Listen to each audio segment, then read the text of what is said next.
Hey, Sean.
Thank you. Welcome to the regular meeting of the San Rafael City Council for Tuesday, meeting on a different day, February 16th. I will request the city clerk to call roll, please.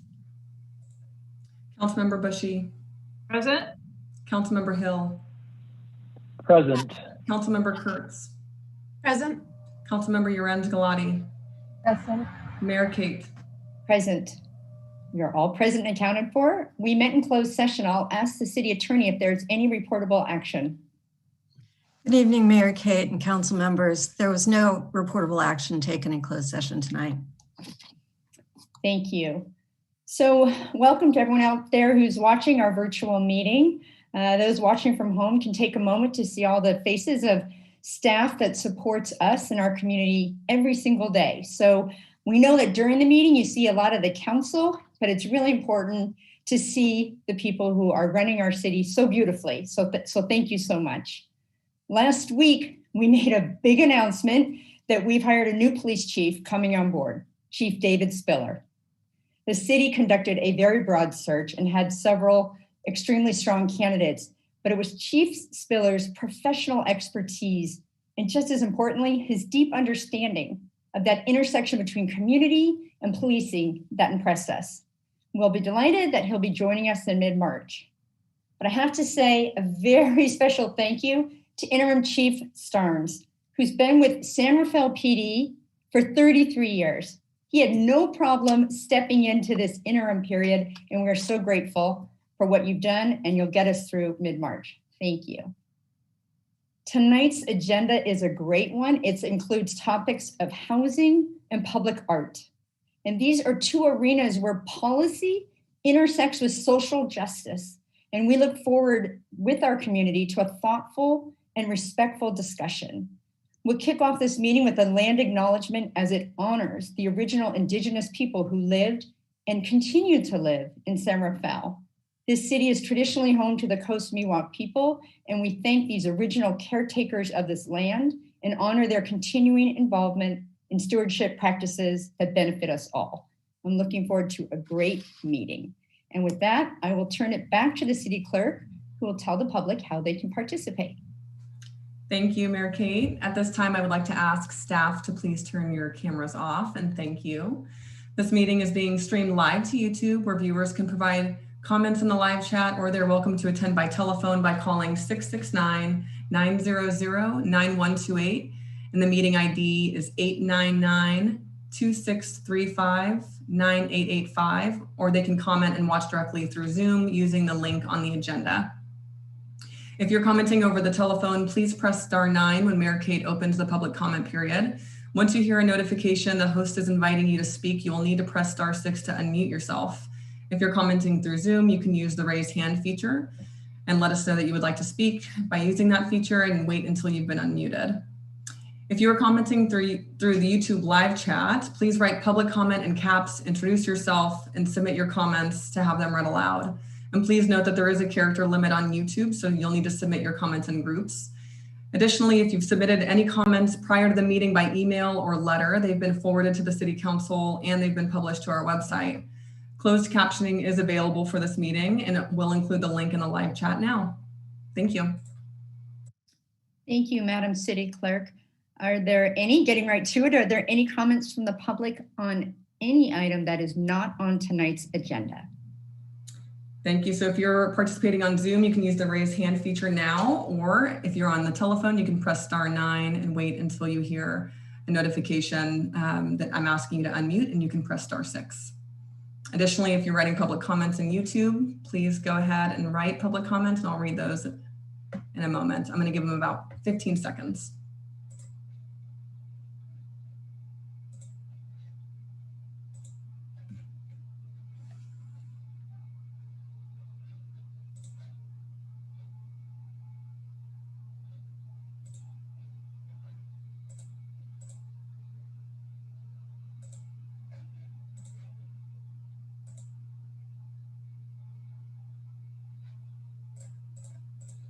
There's no public comment. Okay, thank you. We will now turn to the City Manager, Jim Schutz, for the City Manager's report. Hi, Jim. Hi, thank you, Mayor Kate and City Council. I'm going to be very brief with my own comments tonight, as I have a couple of guest speakers I'm going to try to fit in here in just a minute. But I wanted to start with the fact that business economic recovery is one of the city's highest goals, and there's a lot of work going on in that space right now. From the grant program that we partnered with the Chamber of Commerce and the Business Improvement District on, to streamlining outdoor dining and retail and more. There's so many things we're doing around economic recovery right now based on COVID-19, and it's been a major focus of city staff, the council, and our partners in the community. I wanted to bring up one very visible example of that, which has been Mayor Kate's walkabouts, where the mayor, sometimes with a special guest, has been dropping in on our local businesses and getting feedback about what's working for them, what their challenges are, that kind of thing. And that feedback is going to be used as we work with our partners to design and implement economic recovery strategies. I wanted to let our business community know that Mayor Kate's leaving a card behind with a QR code that you can scan with, like taking a picture with your phone, that will lead you directly to a city survey. And that survey is also being done regionally throughout Marin to get detailed feedback from Marin businesses. Mayor Kate started with the downtown, but is going to be visiting other parts of the city as well. And the QR codes allow businesses to take the survey in English and in Spanish. So if you see Mayor Kate, often paired with another elected official or a community leader, say hello. And also, if you're a business, please respond to our survey. If you haven't seen the QR codes yet, or you haven't gotten a visit or any of the marketing material that you may have gotten through the city or through the Chamber of Commerce or the BID, you could find the link to the survey also just at the city's website under our economic development homepage. So that's cityofsanrafael.org, and then click on the economic development department and you'll find it there. My second item is at the last city council meeting under the city manager report, I spoke about homeless encampments and the city's efforts with our partners to assist people that are experiencing homelessness. From time to time, we do a much longer update that our Director of Homelessness, Andrew Henning, provides that does kind of a all things comprehensive update on homelessness. The most recent one we did was December of 2020. But from time to time, we use this space just to provide a brief update of kind of where we're at and how people can find out more information and get the latest information of what's going on. So Mayor Kate suggested it would be a good idea to have our homeless director, Andrew Henning, and our interim chief of police, Dave Starnes, to go into a little bit more detail on this topic. So I'm going to ask Andrew if you could start it off and make sure you include how people can stay informed with the latest information. Perfect. Thanks, Jim, and good evening, Mayor Kate and council members. Yeah, just right off the bat, for anyone that's wanting to learn more about what the city is doing around homelessness, you can visit cityofsanrafael.org/homeless. And there is extensive information about everything that we've been doing to address homelessness in our community. And you can also sign up for the city's newsletter. We have about 2,500 people actually that receive the city's homelessness updates. So that's a great way to stay informed. Just high level to give an update on what's been going on around encampments. I do want to plug, you can read more about it on the webpage, but this month actually marks the 5-year anniversary of the launch of a program called the Homeless Outreach Team. That program really marked the beginning of our transition to focus on long-term chronic homelessness. These are folks that are the most vulnerable in the community. Over the last 3.5 years, roughly, we've housed over 320 of the most vulnerable chronically homeless people throughout our community after that initial hot program pilot period. So I just want to start with that to say up front that we have a very effective strategy for dealing with homelessness. It's working really well. But we also want to acknowledge that progress sometimes can be hard to see if all you can see is an encampment. And so I do think it's also worth noting that people that are in encampments, by and large, are chronically homeless. So our strategy should encompass that group as well. But just to go into a bit more detail about what we're doing around encampments, I actually did want to just say first that I think big picture, the solution to homelessness really is housing and services. And so just last year, the city, Mill Street 2.0, Homeward Bound's new project went under construction. The city supported a new Project Home Key site in East San Rafael. Those projects collectively will create almost 80 new units in our community. And these are huge for actually delivering and getting people off the street long term. In terms of encampments, I went through earlier today and looked at the CDC and their guidance around homeless encampments, because that's really been guiding a lot of the policy about encampments during the last year or so. And what was encouraging is that we're doing a lot of the best practices that have been recommended by the CDC. So the CDC, for example, has put out a recommendation that communities should be using a whole community approach. We've been doing that for all of our encampment efforts. We're partnering with the county, we're partnering with Caltrans, we're partnering with local service providers. So we're doing that. We've added capacity, or the CDC recommends we add capacity to the system. As I just mentioned, we're doing that through creating new housing and shelter options through Project Home Key and Room Key. We're distributing PPE to people experiencing homelessness. And we've also provided regular testing opportunities for people in the homeless community. Fortunately, there has not been an outbreak of COVID-19 among the homeless community. And I think that's because a lot of these safeguards. The CDC around encampments specifically also recommends providing sanitation and hygiene options. And so since the start of the pandemic, the city has deployed hand washing stations and bathrooms across the city to help people experiencing homelessness. And then we're also right now providing weekly outreach into encampments, both through city staff like Lynn Murphy, who's in the police department, our mental health outreach officer, as well as some of our contractors like Downtown Streets team and our other community partners. We're going out there every week to engage people, to try to get them into housing. We're meeting with the county. We know most of the folks, if not all of the folks, by name. They have histories in our community, and we're really trying to get them housed and into a better situation. I think the perennial challenge with encampments and homelessness is balancing that public health need with the equally important public safety concerns in our community, especially around issues like wildfire prevention, as well as economic impact to our business corridors. And so for that, I'm going to turn it over to Chief Starnes to talk a little bit about the public safety perspective. Thanks, Andrew, and good evening, Mayor Kate, City Council members. I'm here specifically to talk about the bike theft issues that we're having in the city, and specifically bikes that might be piled up at certain locations, including homeless encampments in the city. At the police department, we do receive emails or calls from people asking about the bikes that might be piled up and what we're doing about that, or why we're not taking any type of enforcement action, arresting people that possess these bikes, because, more than likely some of them might be stolen. And so I just want to explain a little bit to everybody that bike theft is a very difficult case to prove. And the reason it's so difficult is that most bike thefts go unreported.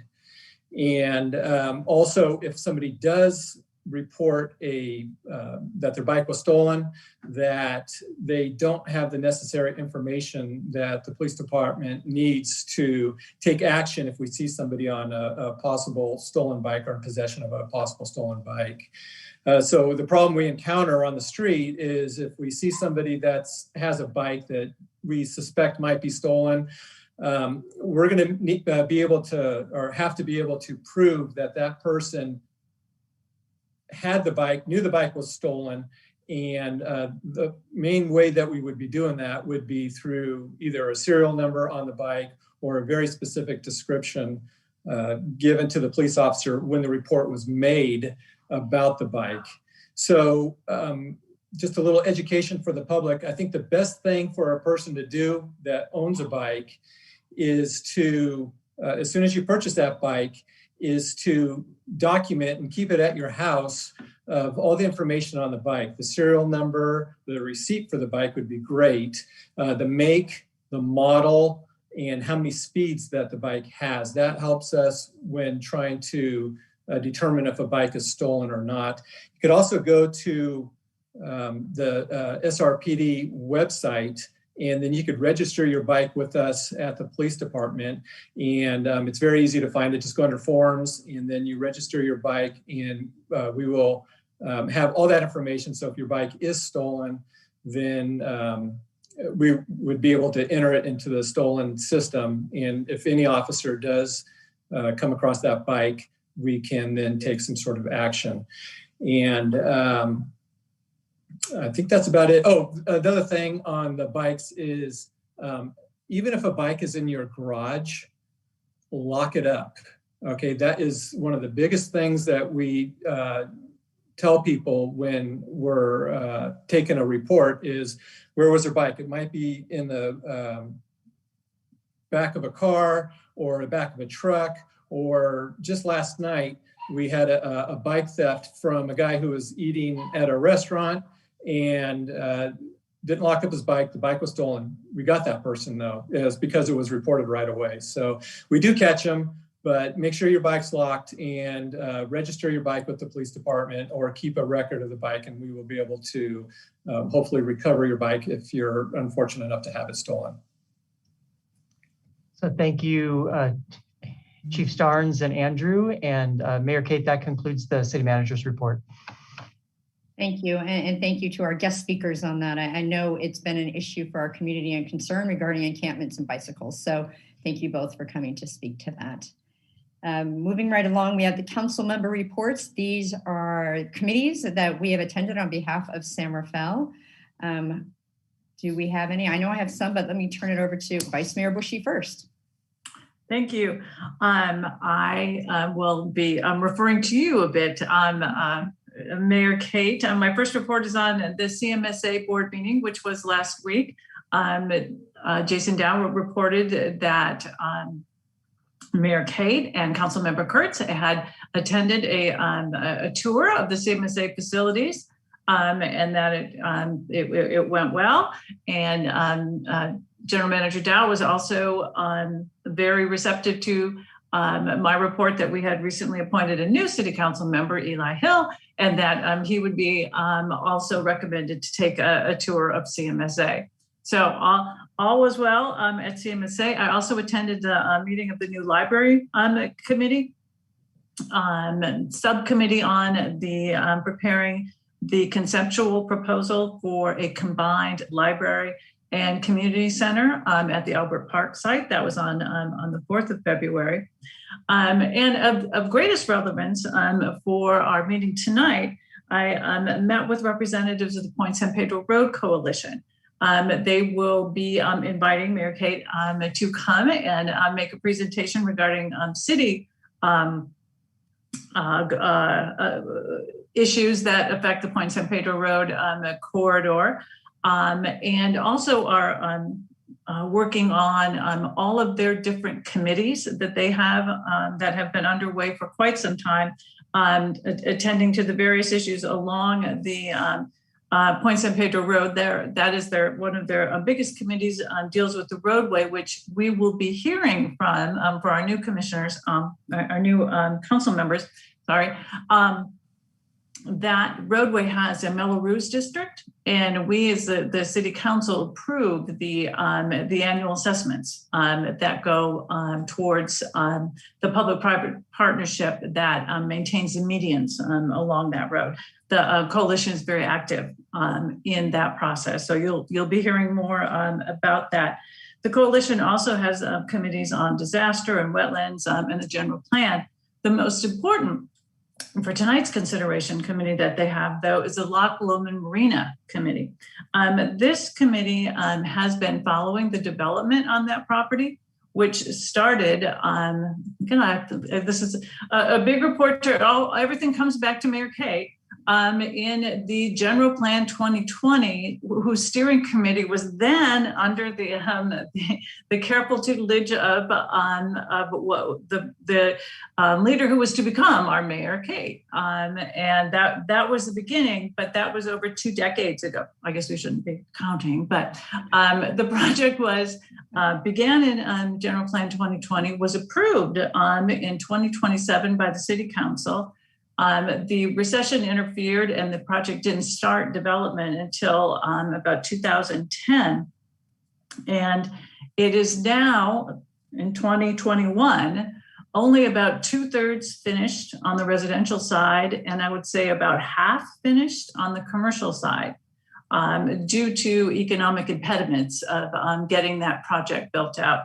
So this is sort of an example of what has been a very attenuated process caused by, to some extent, our process, but also to the requirements that we impose in our development process. So I hope that will put into context the sort of dry rules that we look at in our ordinances, what it manifests in our community are in the Point San Pedro Road Coalition's area is this, partially completed project. And so I want to thank the leaders of the Point San Pedro Road Coalition for their great briefing. Bonnie Marmar and Denise Lucy did a great job. So thank you. Thank you. Other council members? Okay, I'll report out. I attended Marin Transit, and I'm actually there as an MCCMC rep. Bless you. And recently we had a special meeting. Marin Transit purchased a building actually in San Rafael at 3000 Kerner Boulevard, and it's to provide both storage and maintenance bays. As you know, Marin Transit is a contract agency, meaning that they contract with other organizations, other businesses, in order to provide transit service. So it's always tricky trying to find the storage and maintenance facility. So that purchase went through. It's something that Marin Transit has been looking for many years, and we are looking forward to helping us be more efficient when it comes to both storage and maintenance. I also attended on behalf of the City of San Rafael, SMART, the Sonoma Marin Area Rapid Transit meeting, and we had a budget review, and you can watch it online. It was recorded. It was 3 hours, so you might want to settle in for it. It was both the budget review from to where we are to date, as well as it was really interesting. They had department heads come and give overviews on the different aspects of SMART. So that recording is online, as is Marin Transit. So thank you all, council members. I know that in addition to your formal committees, you are out there working and meeting with the public. So thank you for that. We will move along to the consent calendar. Are there any items that the council members would like to hold for comment or additional discussion? Okay, not seeing any. We will open to public comment. Madam City Clerk, there she is. Thank you. Please, to comment on Zoom, go ahead and use the raise hand feature. And if you're on telephone, please press *9. Once again, if you're on YouTube, please submit your comments in the live chat and write public comment in advance. And I'll give everyone about 15 seconds.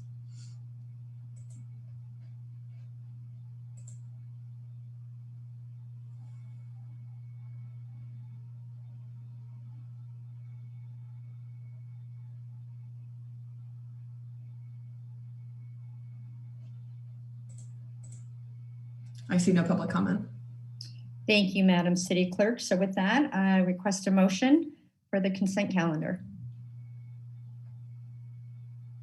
I'll make a motion for the consent calendar. Thank you. It's been moved. I'll second the motion. Moved and seconded. Roll call, please. Vice Mayor Bushy. Aye. Councilmember Hill. Aye. Councilmember Kurtz. Aye.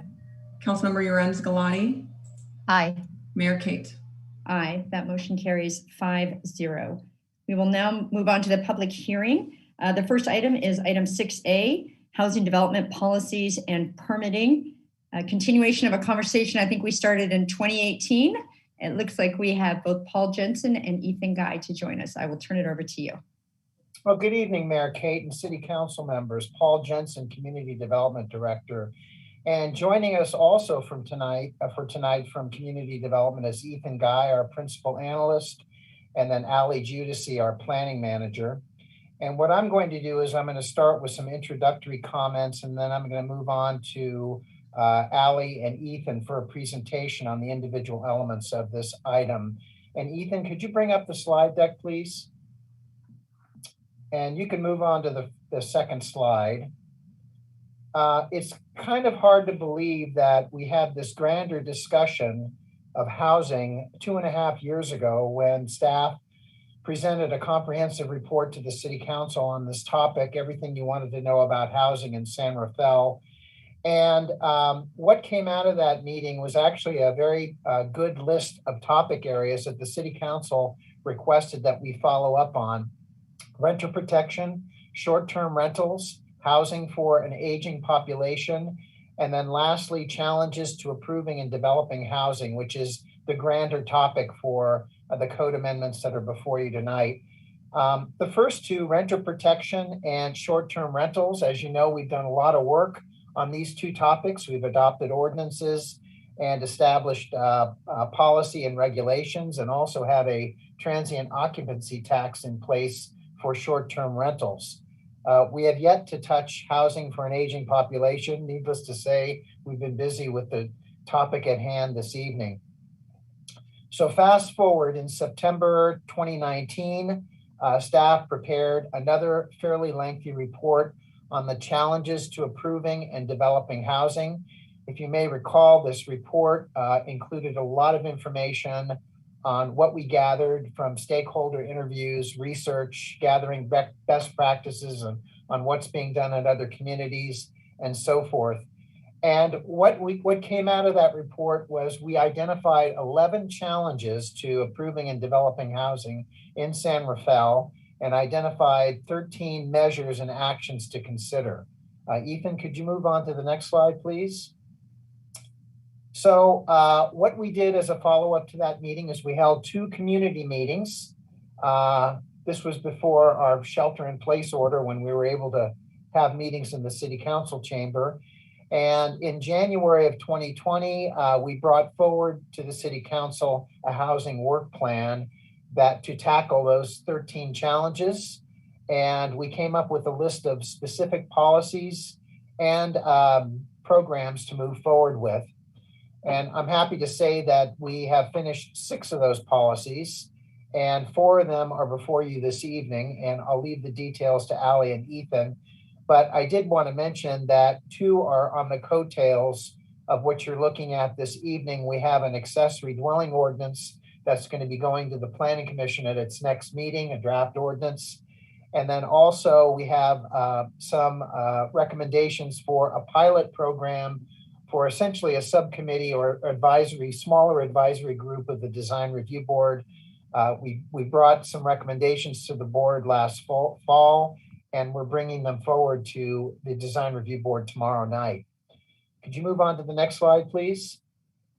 So on this topic that's before you tonight, we started with an informational report on and getting more into the weeds on some of the topic areas that you're going to be discussing, particularly inclusionary housing, density bonus, and so forth in September last year. And then we moved forward with some recommendations in code form and policy resolution form to the Planning Commission. Planning Commission held a public hearing on these recommendations in November, and here we are presenting those recommendations to the City Council. Can you move on to the next slide, please? So at this point, I'm going to turn it over to Ali Judici, and she will summarize most of or all of the code amendments that are presented in this slide, followed by Ethan Guy, who will summarize what we have proposed for the inclusionary housing ordinance changes. Thank you. Thank you, Paul. Good evening, Council, Mayor, and Council members. So I'm going to start with a summary of the proposed changes to the Centerville Municipal Code that are intended to streamline the planning review process, and then transition to a discussion about the code amendments related to state density bonus regulations. And then I'll turn it over to Ethan for a presentation on inclusionary housing topics. So I wanted to start with hillside exceptions. This code amendment is an amendment that would delegate the review of hillside exceptions to the Planning Commission. And I wanted to point out with this proposed amendment that it doesn't minimize, it's not intended to minimize or reduce the commitment that we make to hillside development and to our hillside regulations. It's just intended to align the review process kind of to the same review process that variances are obligated to go through. Staff always discourages applicants that are interested in pursuing hillside exceptions, and we'll continue to do that. And because of this, the city has only seen or approved 6 hillside exceptions in the past 20 years, and 2 of those exceptions happened to be on the same property. We know that this proposal has caused some concern among some of our community members, and to that note, your council has received some comment letters related to this topic. So while we continue to commit to enforcing our hillside regulations, we understand that this is a concern, and if the City Council is concerned about this proposed change, that you could still proceed with the other amendments, but in the motion you would just eliminate recommendation on this one. The next item is related to height bonuses. This height bonus change is basically aligning the state density bonus height bonus to our, or bringing it forward to our height bonus section. It's not required. We're already including it in the density bonus section. It's just really providing, the purpose of it is to provide clarity for applicants looking at height bonuses. The next code amendment is related to small lots. This topic came up actually a few years ago when the city, the staff brought forward some code amendments, and the City Council realized that we have a situation where some lots are not allowed to develop at their full density potential. And so in looking into it further, staff is now proposing an amendment that would allow small lots of 5,000 square feet or less to develop at their allowable densities. This doesn't increase the density on the lot, it's just allowing the lots to develop at their already allowable densities based on the general plan. And then the last thing is on this table is related to appeals. The city currently doesn't have an appeal, like a structured appeal process in terms of, once an applicant files once an appellant files an appeal, there's not an established scheduled procedures process. So this would basically establish that process and clarifies public noticing requirements for appeals. Next slide. So going into our density bonus regulations, our current density bonus regulations don't align with state density bonus law. There have been a number of changes over the past several years, and so we're needing to update our code. The proposed changes would include references within our existing code to a separate policy resolution document. And in that document is where you would find the bulk of the regulations that would include submittal requirements, procedures for review, and the allowable density bonus percentages based on the affordable housing percentages that are being proposed by an applicant. In this document, you would also find concessions and bonuses that would be allowed for projects that are proposing, projects that are proposing affordable housing. So the draft resolution is included in your council's packet for tonight. And I think that's it. I'll hand it over to Ethan. Thanks, Allie. So the final set of amendments deals with the affordable housing requirement. So if you hear me jumping between affordable housing requirement and inclusionary housing requirement, they are the same thing, but sometimes I bounce around. So I just want to kind of clear that up a little bit. So the main piece for these amendments would be reducing our affordable housing requirement from a 20% to a 10% on-site equivalent. And what I mean by that is our current requirement only allows for between 10 and 20% of the on-site units to be provided. They have to be provided on-site. How the new requirements being proposed tonight are set up is to look at the financial equivalent of an on-site unit. So that's why we have a primary requirement and a secondary requirement. So the primary requirements would be both the same for the rental and the for sale units. And there'd be two kind of bands. It'd be a band between the 2 to 15 unit size properties. And that would require that all projects provide 10% of units at low income on site. For properties that would be 16 plus units, they'd have to provide 5% low income units on site. That's the primary requirement. The secondary requirement would be that the developer would be able to choose from one of 4 options. The first option would be an on-site requirement that is either for the 16 plus unit properties, that would either be a 5% additional on-site at low income or 10% additional on-site at moderate income. The second option would be an in lieu payment. Now for the 2 to 15 unit properties, they're already allowed a fractional unit. So essentially what that means that if a property is has that equation, that 10% equation comes at 0.4 or 0.5 or less units, they would be able to pay an in lieu fee for that fractional unit. If it's above 0.5 units, that is rounded up, so they'd have to provide an additional on-site unit.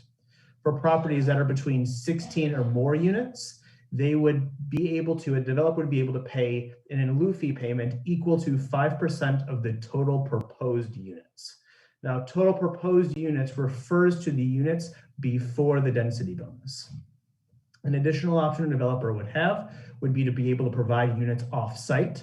Now, requirements of that off-site provision would be that they would have to be within a half mile of the project, would be able to provide a similar economic benefit, and that similar economic benefit has to take into consideration things like where the project's being built and the differences in financial changes within a property that might be built in downtown versus another area of the city. Additionally, an offsite requirement would be required to be approved by the city. It couldn't just be something that's approved at the time of submittal. Finally, a developer could provide what's known as a land conveyance. And a land conveyance would be essentially saying, we're going to provide land that could be developed. Now, again, that land must be developable. It must also meet those similar economic benefit requirements.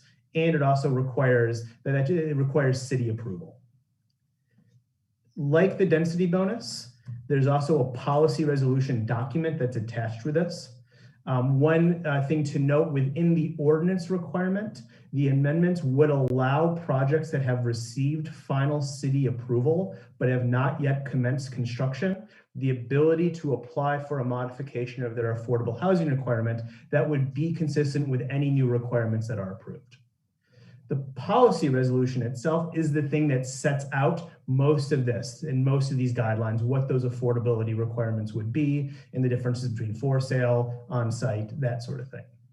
Now, the reason why there's a move to move this to a policy resolution, namely is that it's easier to change. So There are provisions within this document that say that the city would need to revisit the requirements within 18 months from the effective date and with 3 to 5 years thereafter. Having this in a policy resolution makes that process easier. Additionally, there are included provisions for annual reporting of effectiveness metrics. So the city would need to be able to report out on how these policy changes are doing at effectively creating housing and affordable housing. So while it's counterintuitive to say that the main impetus behind this is trying to create more housing and more affordable housing, that by reducing it from 20% to a 10% on-site equivalent, how does that happen? I cannot stress enough that the purpose and the rationale behind why the city is moving forward with these amendments is to create more affordable housing. And it does that in 2 ways. One, by reducing the affordable housing requirement, you're lowering the cost of construction, and that would lead to an increase in the housing supply that would not only lower the overall housing costs, but it's possible to create more net new affordable units because you have more projects that are feasible and moving forward. Additionally, reducing that and allowing more options and flexibility in how developers meet the affordable housing requirement provides the city flexibility in addressing past and future housing location and type segregation. I want to be clear here. This segregation already exists in housing. This is happening right now. There are individuals who can't live somewhere because it costs too much. They can't live in a neighborhood because it costs too much. And they're facing the pressures, things with COVID-19, displacement, and segregation are happening right now. Cities need as many tools as possible to make sure that we're aiming those tools effectively at the root causes of segregation and displacement. One of those main tools is the Affordable Housing Trust Fund. Affordable Housing Trust Funds are powerful mechanisms to expand the affordable housing stock. It allows us to not only direct funding to help acquire and protect existing units, but also to provide funding in the most effective ways to create new units. It allows us to leverage state and federal resources to provide very low income units that would otherwise we wouldn't have the funding necessary to provide. Additionally, COVID-19 has had a tremendous impact and increased the risk on housing development. Just recently, the lumber industry is saying that the cost of lumber has increased about 140% since the start of COVID-19. Lumber is the #1 product being used to build housing. And if that one thing has increased 140% in the last 12 months, that trickles down into how all housing is being developed.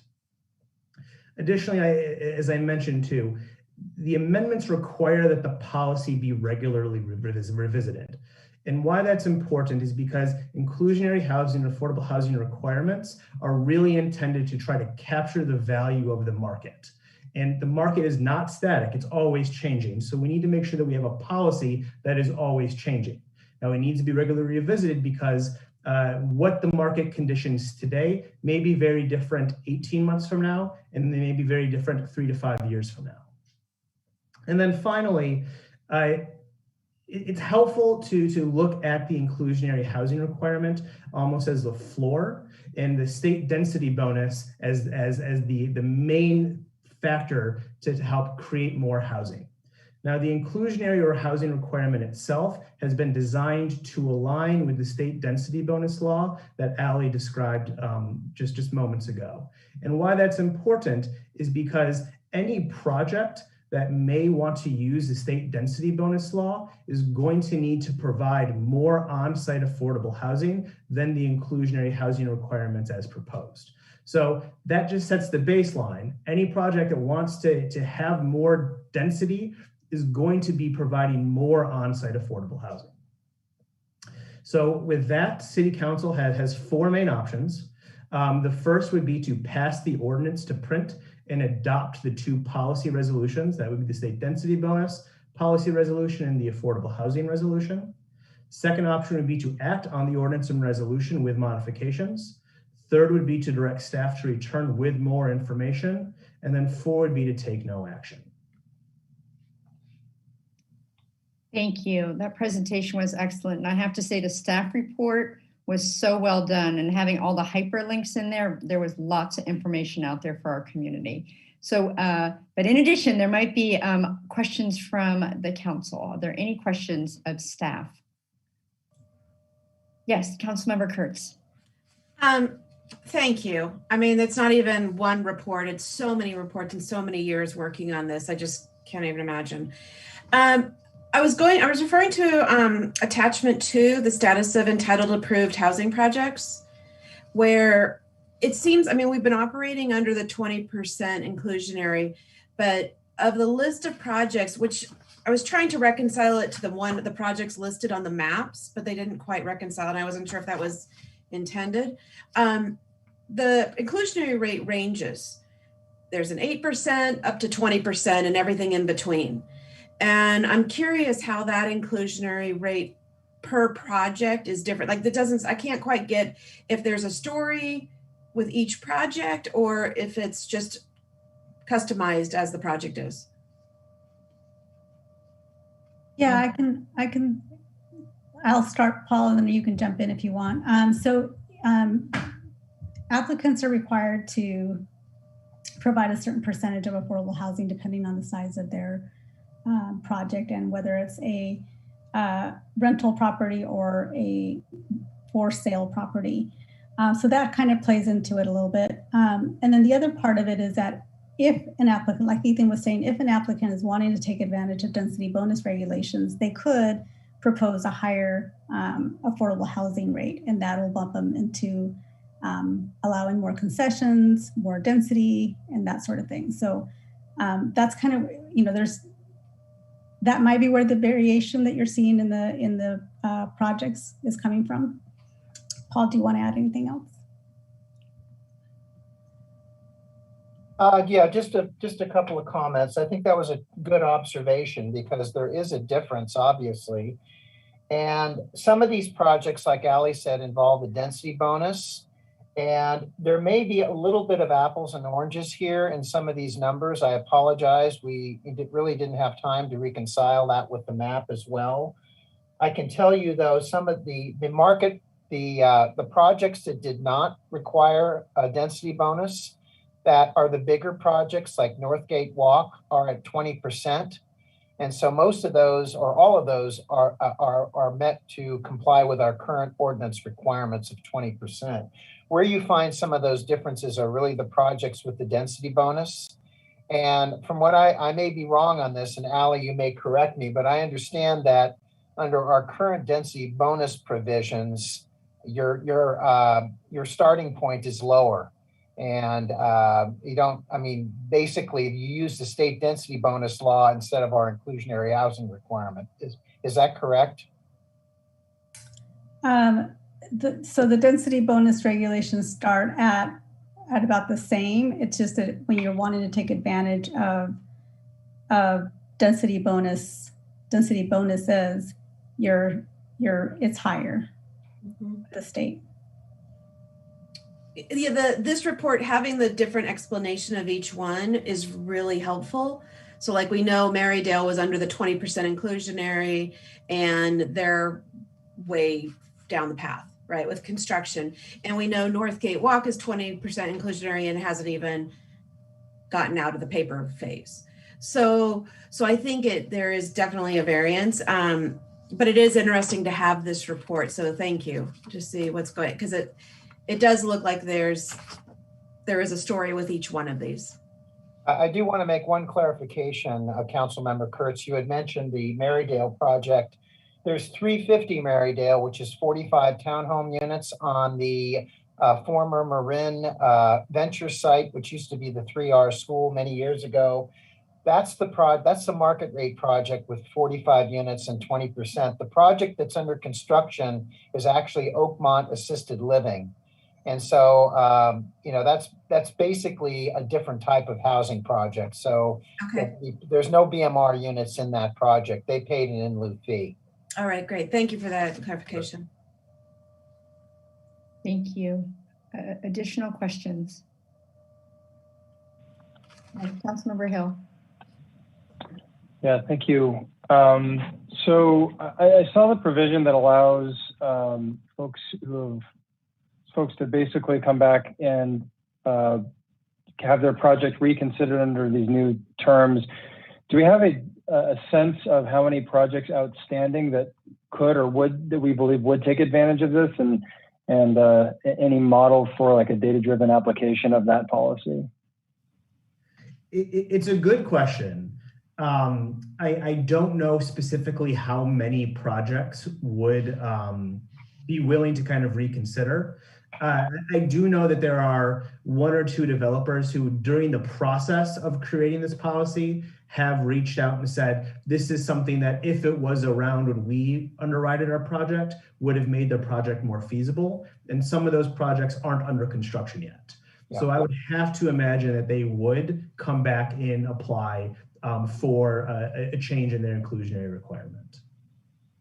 And I do want to add to that, we haven't had any direct requests or direct inquiries other than we know that these folks are watching. They watched the city and its decision on the Loch Lomond Marina when 6 BMR units were bought out of their 20% requirement. So we know that they're watching. Thank you. I don't want to hog all questions, but I'll ask one more if that's all right. There have been comments in the past about the in lieu fee mechanism being overused as a way for inclusionary housing to be bypassed. I know that the Affordable Housing Trust Fund is there as a mechanism so that the city has discretion.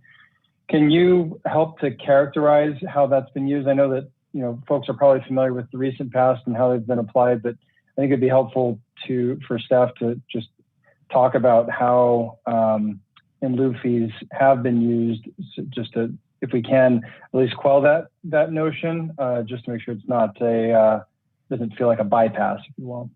Totally, and I think you're right in kind of the bypass might be a mischaracterization.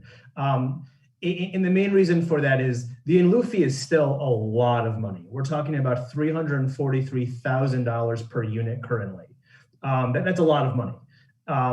And the benefit of the in lieu fee is its flexibility in the city's ability to move that money in the trust fund to where it can be most effective.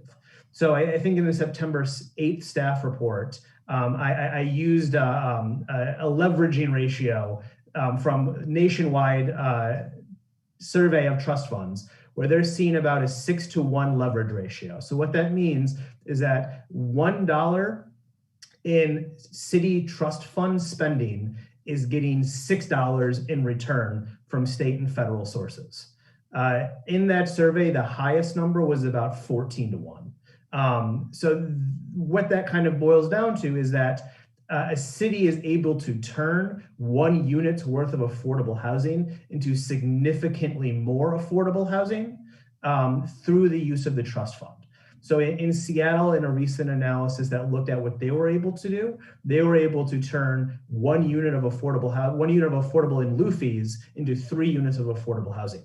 Now, we're not Seattle, but Seattle's a very expensive place to build. And so what we're able to kind of see locally is something similar. It's about $45,000 to $150,000 per unit is about the average subsidy that a city provides in order to build new affordable housing. Now, most recently, if 2 examples of how we've used the trust fund to build more affordable housing is something that Andrew Henning brought up a little bit earlier, which is both 190 Mill Street, so Mill Street 2.0, and 3301 Kerner, but also the Whistle Stop project.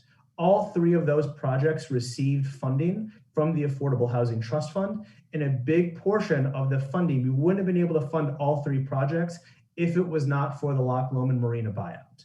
So we were able to buy out 6 units of housing from the Loch Lomond Marina project and turn that into about 140 units of affordable housing.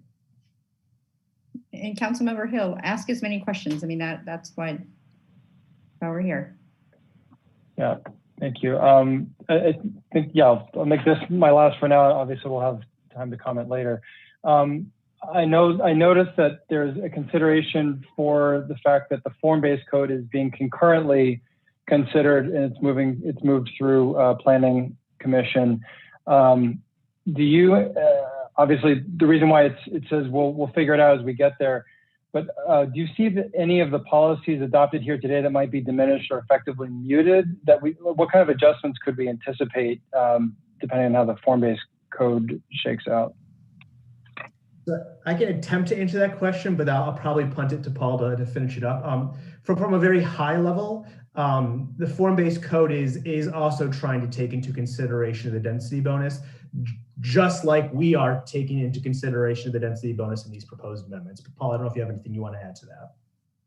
Yeah, I want to, first of all, I think the standard affordable housing or inclusionary housing requirement will follow through in the form-based code. It's the question of the density bonus, because a density bonus is based on a density metric, X number of units per acre that you're allowed under conventional zoning. And we're taking that out of the equation in this form-based code and not proposing density for downtown. So the question is, well, then what do you use to calculate a density bonus?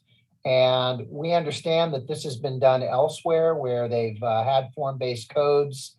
And we're actually meeting with special counsel who's skilled in this particular topic this week to get a read on what's been done elsewhere. So we're going to know a little more within the next several weeks. But the one component I think that's important to keep in mind that is critical for downtown is that the standard inclusionary requirement would also apply downtown, but it's the density bonus that's in question. Thank you. So Councilmember, you're in the body. Hi, thank you so much for the work that you have put in there, and so creative actually with all the different options. So really appreciate that. I know that we are really trying to attract more developers to build more housing that we desperately need, but also looking at how we can do it in a way that it doesn't create more inequity. And I agree with you, Andrew, that there is definitely inequity in the Bay Area and the segregation the way that it is. But I think we definitely see in our city certain pods where we definitely have more low-income housing. So, I mean, and I know it's a fine balance because, again, we do want to attract those developers, but integrated housing is definitely best, right, when we have new development. So I guess I have a couple of questions. The first one, when we are offering the 5% to the big developers that they are going to build more than 16 units, if they are not going to build those, affordable houses as part of the project, and they are going to provide funding for the Affordable Housing Trust, would it be possible to increase it like to 10% instead of 5%? So that's a question or comment that I have. My second one will be around where we are going to be using those funds for low-income housing. Can we spread it out around the entire city and not just in specific neighborhoods to try to help a little bit with the, with that segregation that we were talking about? And my third one is I really appreciate the timing that you have put in there to review it within 18 months. And then you mentioned that we will see it again in 3 to 5 years. Is 3 to 5 years from today or from the 18 months that we are reviewing it? All great I questions. know they're all like a lot of questions, but let me know if you need me to repeat anything. No worries, they're all great questions. I'll start off with the easy one first. So it's 3 to 5 years after the 18-month period. And the main reason for the 3 to 5 years is that's the general construction cycle. So it takes about 3 to 5 years for a project to be kind of conceived and built. Now, that's a California number. That's not normal in the rest of the United States. That's how long it takes to build in California. And that also kind of ties back to the question of segregation. Segregation's happening now. So in order for an inclusionary housing units to be produced, it has to be built. And that's, if something were to happen today, it's likely not to be built for 3 to 5 years from now. But as we've seen kind of from the pressures happening on renters through COVID-19, as we've seen kind of through the housing crisis, our already segregated neighborhoods are feeling those pressures today. So the most effective way that we can address historical and current segregation is by addressing the housing today and getting people into housing protected units today. So that's kind of why the trust fund is so valuable, because what you're able to do is use those funds to direct at some of those root causes of segregation and to either protect units to prevent people from being displaced, or to fund projects like the acquisition housing projects, where they go into already existing neighborhoods that may or may not be high resource neighborhoods, but buy a house in order to house a family, or to buy an apartment building in order to house a whole bunch of families. And that doesn't have to be in an area that's already segregated. That just has to be a property that's for sale. So that kind of goes to the next point that I think you were asking too, which is whether or not 10% is feasible. And I think it's important. We as part of the analysis that we conducted as putting together the entire inclusionary housing package, we looked at feasibility of a 30-unit project and a 60-unit project based upon several different scenarios. So we looked at a 20% scenario, a 15% scenario, and a 10% scenario.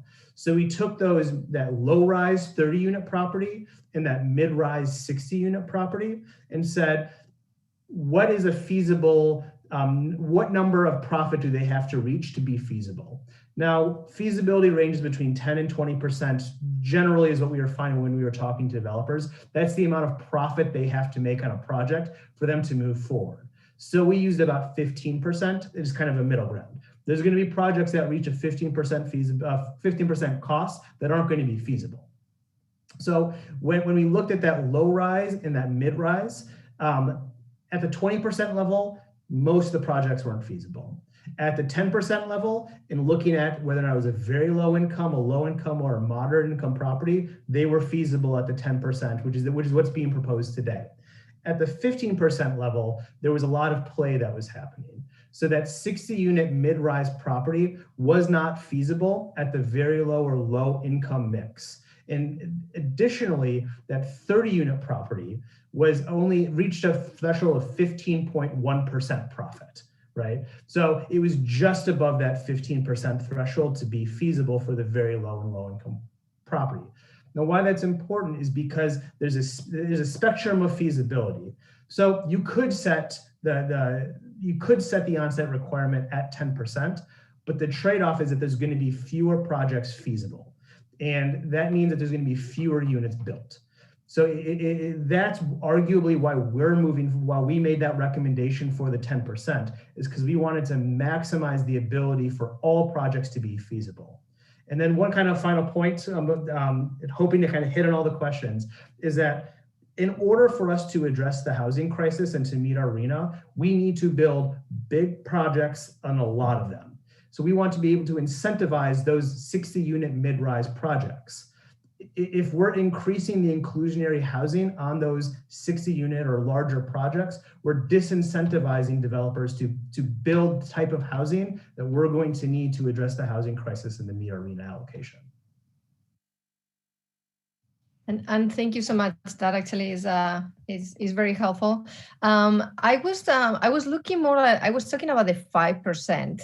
You were mentioning 10, 15, 20. I'm talking about the 5%. Yeah, so the 5% is just, are you referring to the primary on-site requirement? Mm-hmm. Yeah. Yeah, so how that was set is that if you were to set that at 10% and have the secondary requirements itself, you would be reaching a 15% equivalent. So yeah, so we set it at 5% so that the secondary requirements are all kind of set around the equivalent of a 5% low income on-site equivalent. They're all financially equivalent to about 5% low income on-site. But there is an option where they don't have to do they will have to do only 5%. The minimum is not 10%, isn't it? The minimum on site would be 5% low income, and then they could do an in lieu fee, off-site, land conveyance, or they could choose additional on site. So yes, there is a scenario in which they're only providing 5% on site, but they would also be providing an additional requirement. Mm-hmm. Okay. Okay, that's very helpful. Thank you. My last one, what you were mentioning about the, if they do like the fee in lieu of building it on site for the fund, is it possible to add like a regulation or something that it speaks a little bit around where we can build that low-income housing, or some requirement that because I think, Paul, you mentioned this, that we could maybe mention like it will be equally distributed in different neighborhoods. So again, I'm just trying to figure out a way that we can include something around the segregation or the neighborhoods. So not all the low-income housings are going to go into these three spots in the city. Yeah, and so I mean that is a good point. In a lot of jurisdictions, what they do is they set, for lack of a better term, kind of funding requirements or financing requirements for the trust fund in a given year. So how that's generally set up, and this is just the high level generally set up, is it's usually X% of the trust fund balance would need to go to an acquisition program. X% would need to go to a protection program, and X% would need to go to new construction, with a little bit left over to kind of maintain the fund balance. And then every year that resets based upon what was able to be spent in that last year.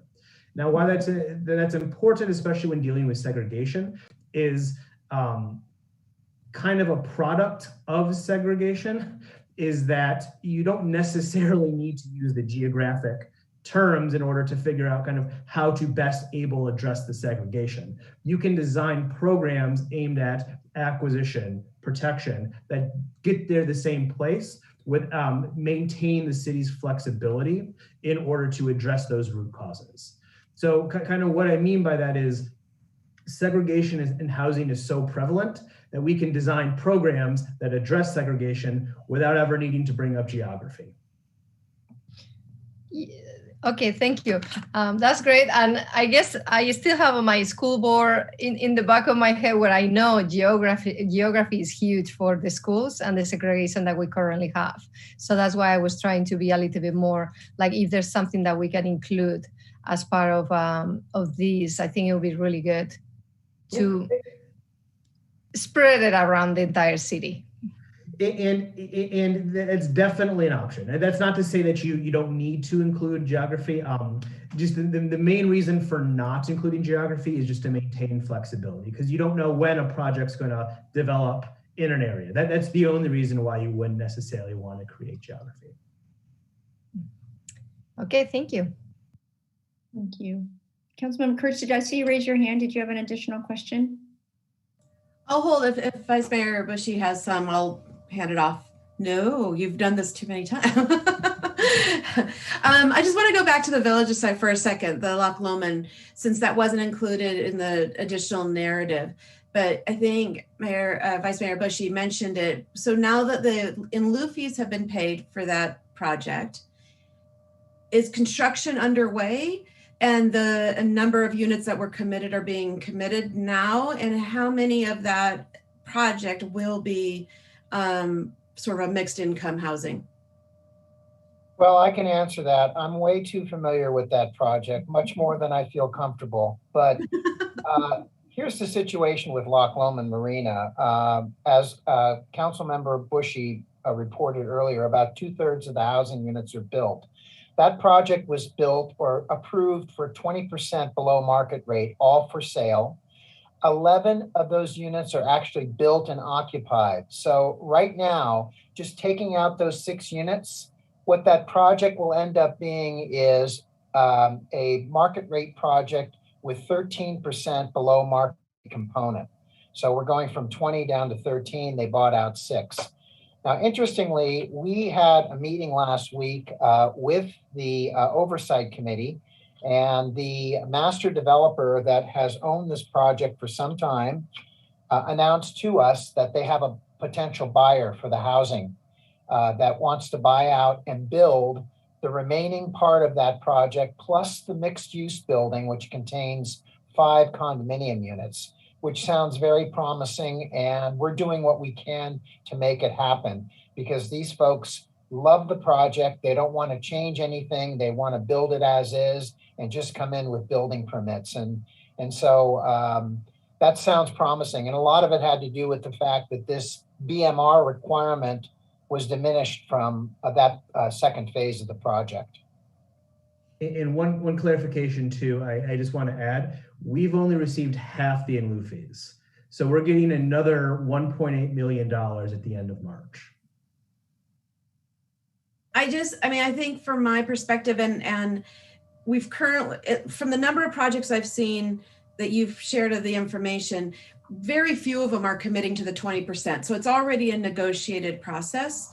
It seems to get to what works for this project. So, and I think if we're committed on the need for affordable housing or mixed income housing, that it starting at 10% is a bit of a concern from 20. So it seems we've started at 20, very few of the projects end up at 20, they end up at something else. Seems if we start at 10, are we gonna go down? I don't want that to be a starting point. Yeah, let's wait for our comments, because we'll want to hear from the public too. So I just want to take questions right now. So if I don't see any, I have 2 actually myself. One is in terms of the review, Ethan, and I think this probably goes to you. You talked about, you've done it from a time calendar perspective. Is it ever been done where it's after a certain number of units have been built? Because that is our objective, right? So are there any examples of that? Do you understand what I'm asking? Yeah. It has been done after a certain number of units are built. I would not say that it's a best practice though.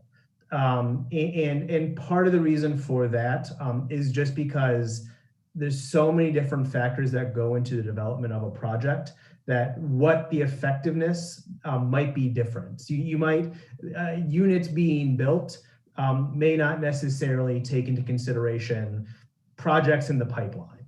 And so it's not to say that it couldn't be done that way. I wouldn't necessarily call it the best practice. Okay, Paul. Yeah, I do want to comment on that. The city of Santa Rosa several years ago, with the same goal in mind, to build housing in their downtown and actually to promote more development in their downtown, they waived or substantially reduced the development impact fees to stimulate that construction. And I think that they used a cap factor like what you're talking about, Mayor Kate, where they said, okay, when we reach a certain number of units, then at that point, we're going to start charging these development impact fees, because the purpose was to get enough development downtown to stimulate. I don't know what the outcome of that is, but I knew that that's the only example I know of. It was not linked to affordable housing requirements, but it was linked to development impact fees for the same purpose, though, of building housing. Yeah, no, thank you. And I think the fact that it's not best practices is telling. My other 2 questions are around RENA. So as I read in the staff report, and I actually didn't realize this because RENA has changed since Mary Beth and I were on the planning commission. So before it was just planning for this, having the zoning in place, but could you just confirm what it is now? Because it seems like that was a pretty significant change. Oh yeah, absolutely. In our last housing element cycle, which was pre-2017, the benchmark for RENA is that you had to basically identify housing opportunity sites to meet your share that's given to us by the region. Our current RENA is a little over 1,000 units. We easily met that in our housing element with the number of housing opportunity sites that we've identified. Now, the state laws have changed. As you may recall, there's all of the series of the state legislation on housing, and that bar was raised substantially. Now, your RENA credit is given when the projects are actually built and occupied. So we won't, for example, get RENA credit for the new housing project under construction at the corner of 2nd and B Street until 2022, because it's still under construction and they're going to hopefully finish it this year. So we're not going to be able to even report that credit out in this year's report to the state of California. So that bar has gone up way high. And that's the scary part of the RENA numbers, is that we can plan all day for our housing, and we're trying to do a good job at accommodating housing sites in our downtown area with the downtown plan, but it's all in getting these projects constructed, built, and occupied. Right, so it's a very big change from before, where they actually have to be built. It's the net result of that. Oh, City Manager Schutz, did you have a question? Yeah, if you still have comments about RENA, I'll stand by. I wanted to respond to one of the other questions about the table 2, attachment 2. So I just had one more, and that was, I was also, and this is eternally frustrating to me, that the RENA numbers currently do not calculate our senior living facility units that we are bringing online. Is that something, looking at your magic crystal ball, is that something that the state will be looking at? Because we are adding quite a bit of units in that category. Or is that something that as a city we could be advocating for with our state electors? Both. Okay. And I have to say this, we've been lobbying for the longest time to get credit for projects like assisted living. I mean, people are moving from their homes to another type of home. It's still a residence. We should get credit for that. And the difference is they have an apartment, but there's an assistance component. So they don't, HCD right now does not consider that for getting RENA credit, but I understand that there's been a lot of discussion about opening that door. We have an aging population. That's a great housing product for an aging population. We should get credit for that, much like we get credit now for ADUs. Yeah. Okay. No, it's just, I'm hoping that was a conversation that will continue at the elected level. And then the final question on RENA. So you said our last cycle, we are just over 1,000. And I think our current number, isn't it over 3,000 for this plan? So again, it's really, to me, I'm really fixating or trying to get a handle on is the number of built units. It's not a planning exercise anymore, it's actual building. So is that the correct number? That is correct, 3,220 units. Okay. Those are my RENA questions. Yes, City Manager Schutz, I'll turn it over to you. Thank you, Mayor Kate. I just wanted to add on attachment 2 that has the status of entitled housing projects that haven't been built yet. And I want to ask Ethan if he could chime in after I say this and correct me if I'm wrong, but I think what looks like it's confusing on that is that they're all different unit projects, and our current requirements are 10, 15, or 20%, depending on how many units are being built. So some of them look like they're all across the board, but I think they're actually following what was the specific requirement. And even as something that looks like it's as off as like 703 3rd Street, 120 units, and it says 9% inclusionary, that's because the requirement was on the base units rather than the additional amount that was through the density bonus. So I think it's not so much a matter of like what the rules were and then a negotiation or something like that. I think it's more of just the rules are different based on the unit count and then the density bonus that comes into play. And that's why this doesn't look like it's apples and apples, even though it's actual, all of them are following our rules, but they look a little different based on the unit count and the density bonus. Would you agree, Ethan or Paul? Yes, and it also that also points out one kind of main kind of practice that we were trying to look at when we were working on the inclusionary requirements themselves, is to simplify it so that it's a little bit clearer to understand kind of what project needs to provide what for both for sale and for rent. Thank you. That's a good clarification. This is confusing stuff. Okay. Any other questions? If you think of any, write them down. We'll come back after we hear from the public. So Madam City Clerk, could you open the public comment? I sure can. Thank you. To comment on Zoom, please use the raise hand feature. And if you're commenting by telephone, please press *9. Once you hear a notification that the host is inviting you to speak, please press *6 to unmute yourself. And if you're participating on YouTube, please submit your comments now. And note that when doing so, you'll need to write public comment prior to your message. Additionally, I have a 2-minute timer, so I'll hold my phone up when there's 10 seconds left. For those of you who are on the phone, you may not see it, so try to track 2 minutes, but we'll all know when the 2 minutes is up. Okay. And I will gently remind the public when that 2 minutes is up, just in case they can't see your phone. Thank you. Okay, Bob. Good evening. My name is Bob Pendoli. I'm speaking for the Marin Environmental Housing Collaborative, MEC. I'd like to speak to 2 issues. First, housing affordability, and second, housing segregation. With regard to affordability, we'd urge you to adopt an inclusionary formula that uses 10% as the basis for smaller developments and 15% for larger projects. We submitted a letter to you dated February 14th, and the second page has a table of with the formula we'd recommend. I would tell you that all of the elements in this formula are reflected in your September 8th staff report, which showed that they were financially feasible. Second, with regard to segregation, inclusionary housing programs were first developed in the late 60s and early 70s to provide racial and economic integration in market rate projects. And we strongly recommend that you don't allow payment of in lieu fees. It reduces the integrative effects, if you will, of the inclusionary program.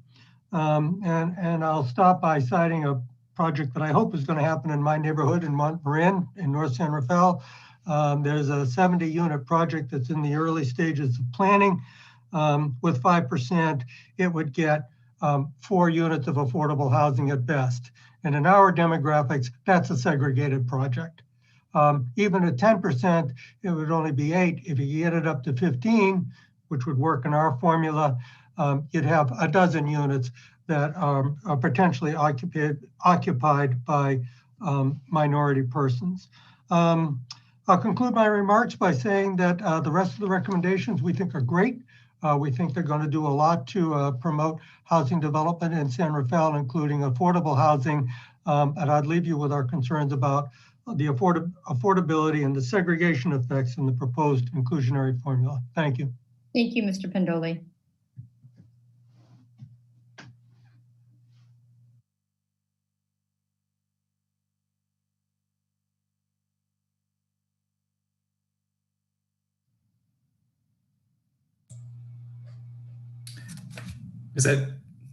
Am I up? You are, David. I'm sorry. Good evening. David Wayne Kuhn, President of the College of Marin. College of Marin has 650 employees and less than 50% live in the county due to the cost and availability of affordable housing. But I'm actually here this evening on behalf of, in my role as a director for the Chamber of Commerce. The Chamber has been an advocate for an established rate of inclusionary units and supported the current rate of 20%. But now we have concluded that the new housing production is not meeting expectations in the current housing cycle, affecting both the overall price of rental and for sale units, and also just the general availability of market rate and inclusionary housing. The pandemic has only exacerbated this trend as businesses move away from in-person employees and adopt virtual models of delivery. And these virtual models directly affect San Rafael's local restaurants and retail because they simply can't survive without these customers. Action is needed to support our small and medium businesses by creating more housing stock in our retail and restaurant heavy areas. Increasing workforce housing is crucial to our securing our short and long-term economic future. I encourage you all to approve the staff recommendations so we can revitalize the city and stimulate the economy. Thanks for your time. Thank you, Mr. Kuhn.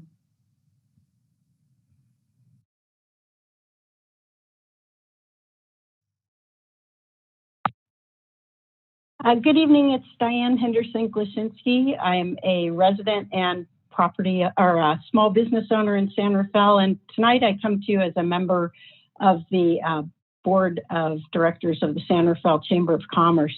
You just heard Dr. Kuhn speak on behalf of the Chamber. And I know that you know that the Chamber has made housing our very top priority. We work very closely with the city on this for the last couple of years, and your staff has just done an amazing job. In 2019, the Chamber also commissioned a study to find out, what are the impediments to housing in San Rafael. And based on that study, we actually highlighted the three most pressing issues that the Chamber felt were most pressing. The first would be for the city to modify the existing on-site inclusionary housing requirement to go from 20% to 10%, something your staff has presented tonight. And we believe that could be done until 700 units have been approved, or 5 years, at which time, you could reevaluate. Secondly, we believe that we need to provide more flexibility in the city's in lieu fee to allow developers to apply the fee toward the production of 100% inclusionary housing off-site. And thirdly, we believe that we need to develop an administration process for the use of in lieu fees to ensure that the funds are being used to create and preserve more affordable units. As I indicated, these are the three most pressing issues that the Chamber believes are necessary, and they've all been captured by your city staff tonight. And by the way, Paul, Ethan, and Ali have just really done an amazing job. I know you know that, but this is a really tough subject, and they've hung in there for a couple of years on it and come up with fabulous solutions. So we are asking that you act now, and let's give it a try. If this doesn't work, we can do other things, but you really need to send a strong message to your local businesses that housing is important and you will help them, and this is the best way that you can do it. Thank you for all you're doing. Thank you, Ms. Glasinski.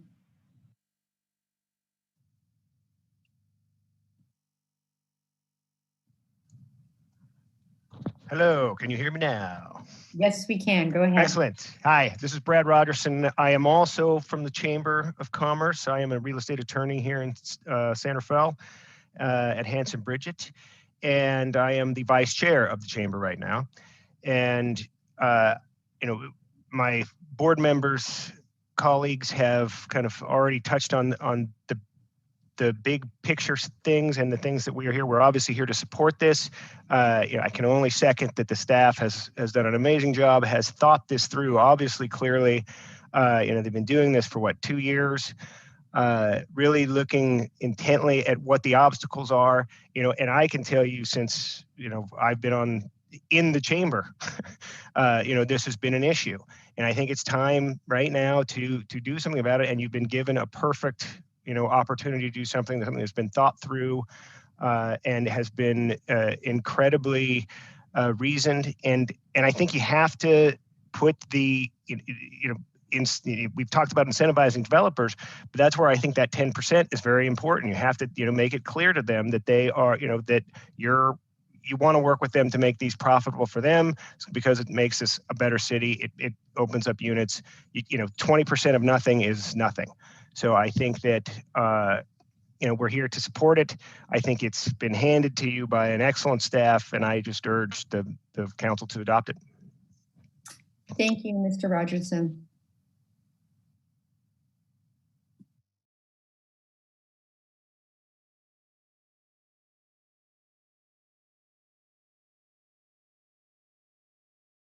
Good evening. Hi, this is Bill Carney of Sustainable San Rafael. Good to see you all. And we're speaking tonight in support of a robust but developable 15% inclusionary housing requirement. I think we're all in agreement that our goal is affordable workforce housing, not housing per se, but affordable housing. That's the path to sustaining a strong community that's economically diverse and economically thriving. So Sustainable San Rafael believes that the most reliable way to build that community is on a strong foundation that assures that every development include at least 10% of units that are affordable and integrated on site into the rest of the development. That's the core or floor of affordability that we propose in our letter. Then allow the developer to choose from a menu of other options, including in lieu payments to the Housing Trust Fund, or another 5% of units on site at the moderate income level, which allows nearly market rate returns on investment. So a total of 15% affordable, but very developable at the same time. That's a formula that previous staff reports have shown to be feasible, and that's significantly more attractive to developers than the current 20% requirement. More importantly, it's a proposal that assures a meaningful core of affordable workforce housing integrated on site and delivered at the same time as the market rate units. We urge you to adopt this feasible and equitable solution. Thank you very much. Thank you, Mr. Carney.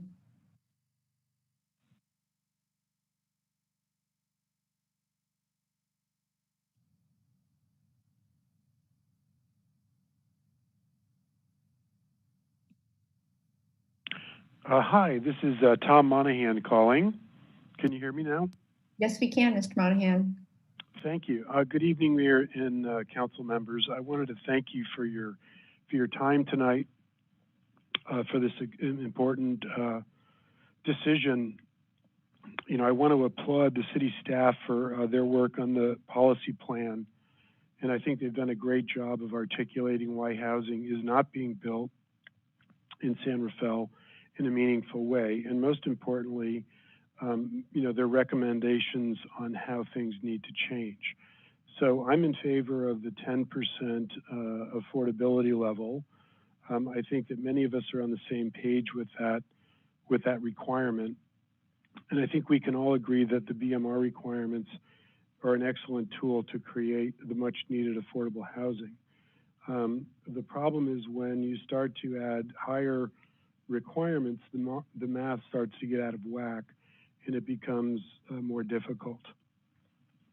From my perspective, the 10% requirement will move the needle within the development pipeline and will help us start to meet our housing mandates and create more supply.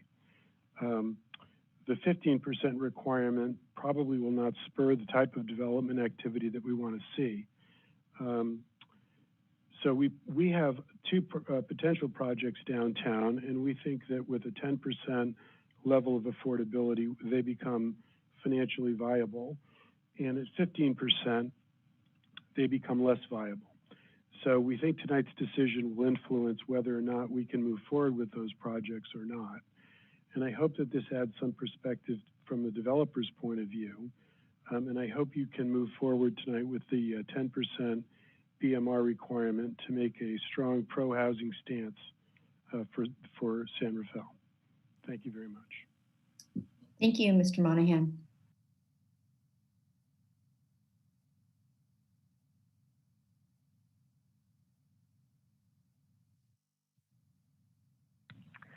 Hi, I'm Victoria DeWitt.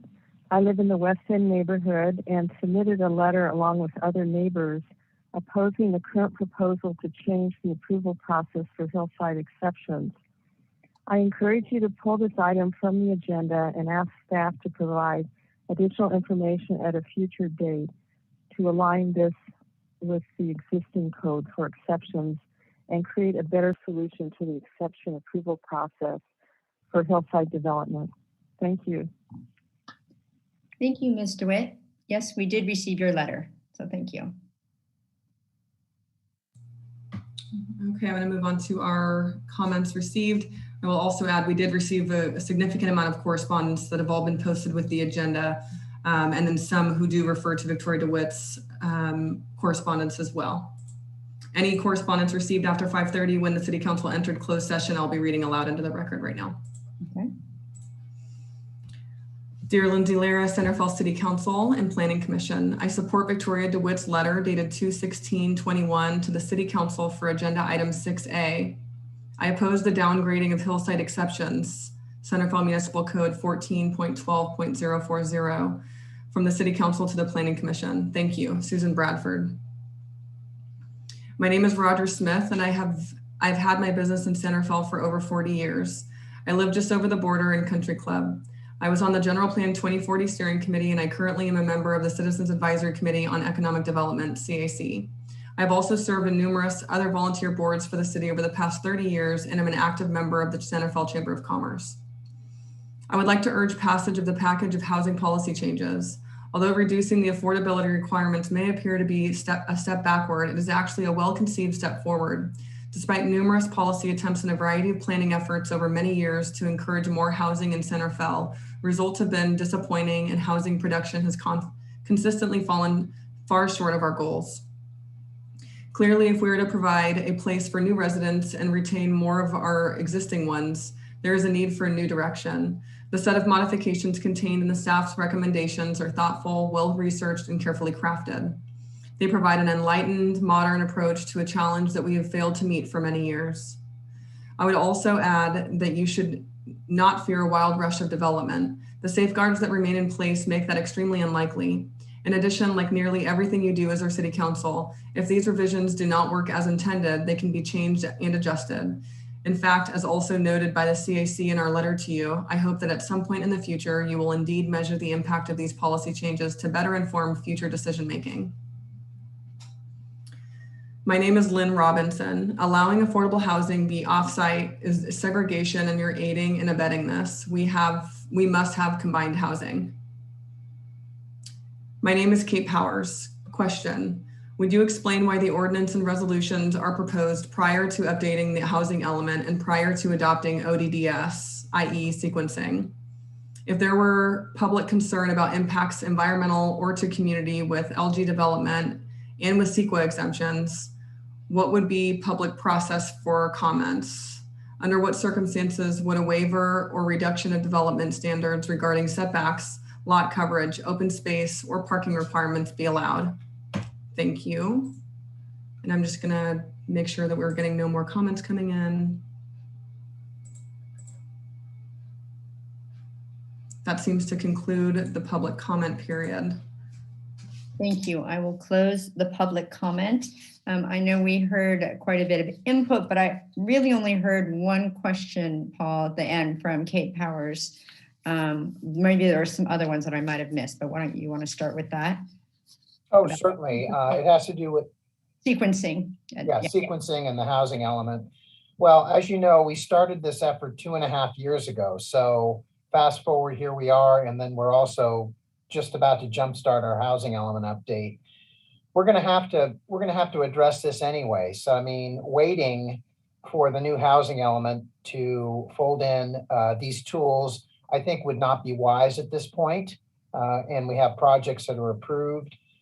Allie, I don't know if you have anything else to add to this. You'll be working on the housing element, and you know, we have that tall order, but that doesn't mean we should stop now with what we got. So, yeah, I agree with you, Paul. I think, you know, we're having to update our housing element, and at any given time, we're either, you know, a few years ahead or a few years behind. And so at some point during that period, there may be a need to make adjustments. And this is kind of where we're finding ourselves now, is that we have, you know, a situation where we're not seeing that housing production, and this is the reason for bringing these policies before you. Thank you. Were there any other questions that you heard, Paul? I don't think so.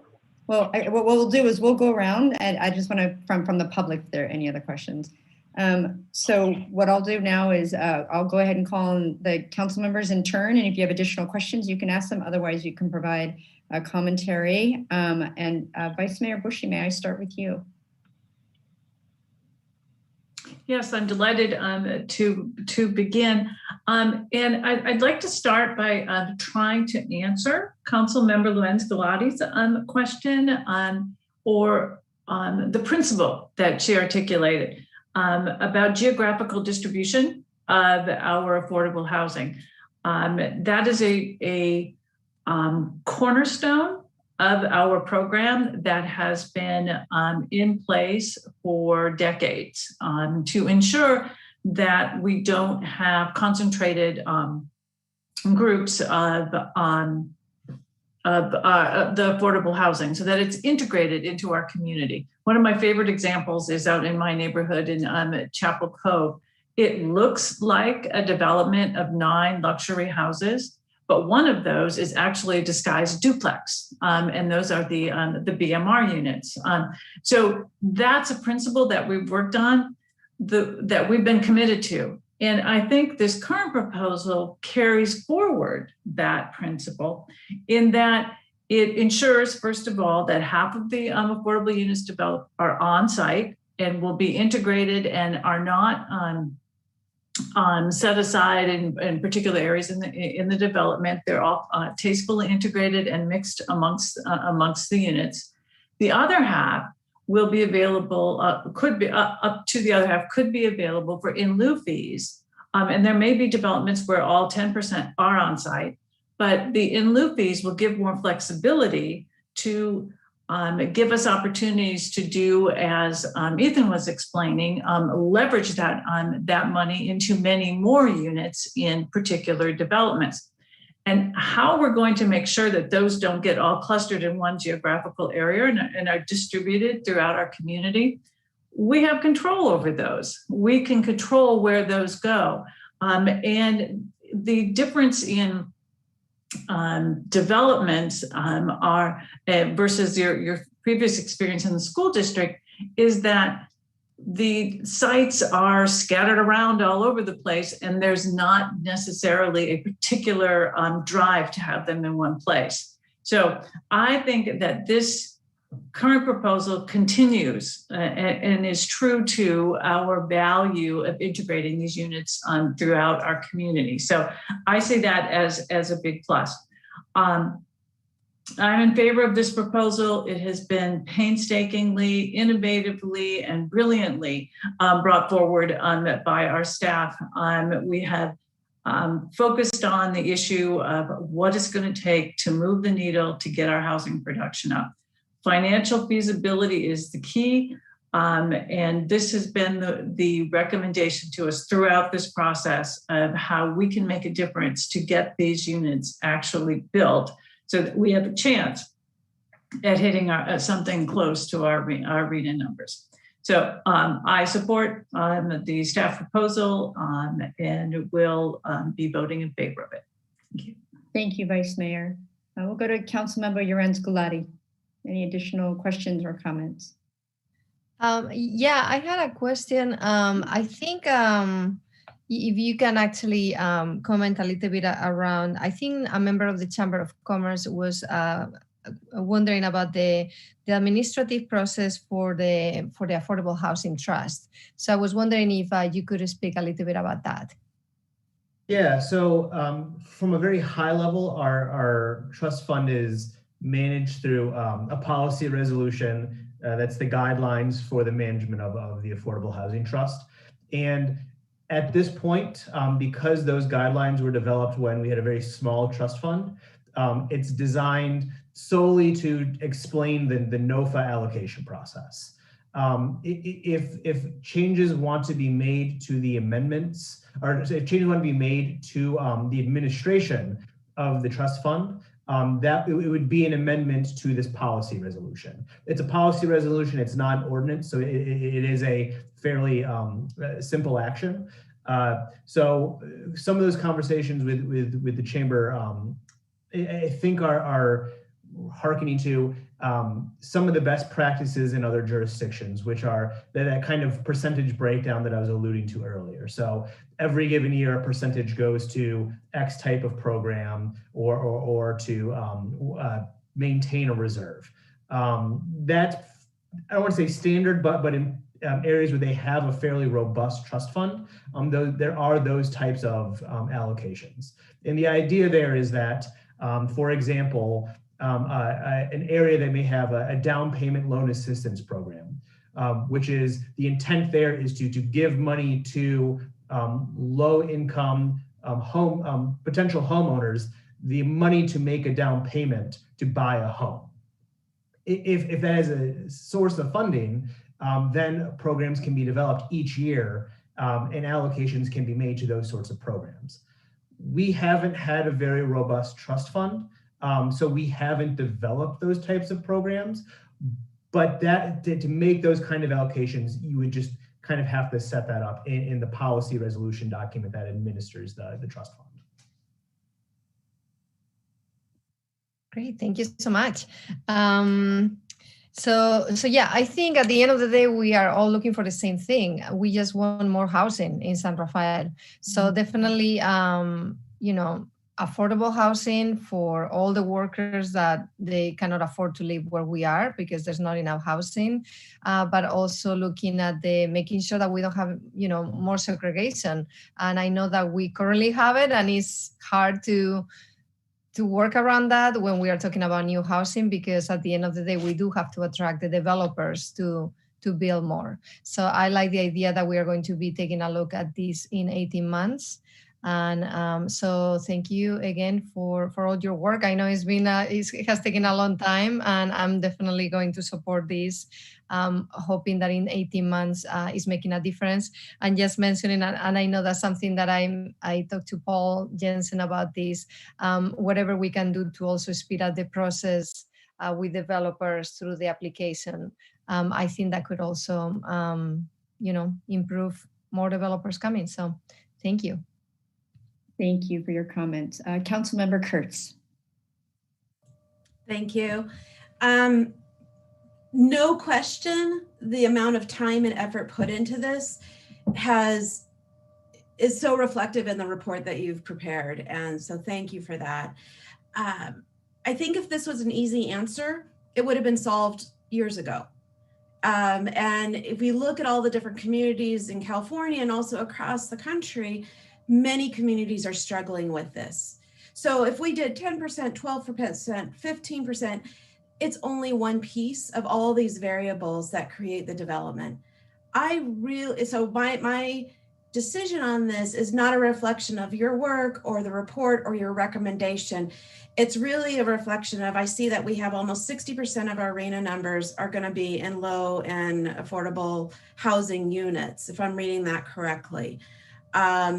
And I think as a city and as a policy and as a representative advocate for the need to have workforce housing and the need to have affordable housing, I don't feel comfortable going down to 10%.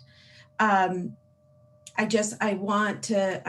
know we need it. I want to be proven wrong. So anyone who's out there who is thrilled with this 10%, excellent.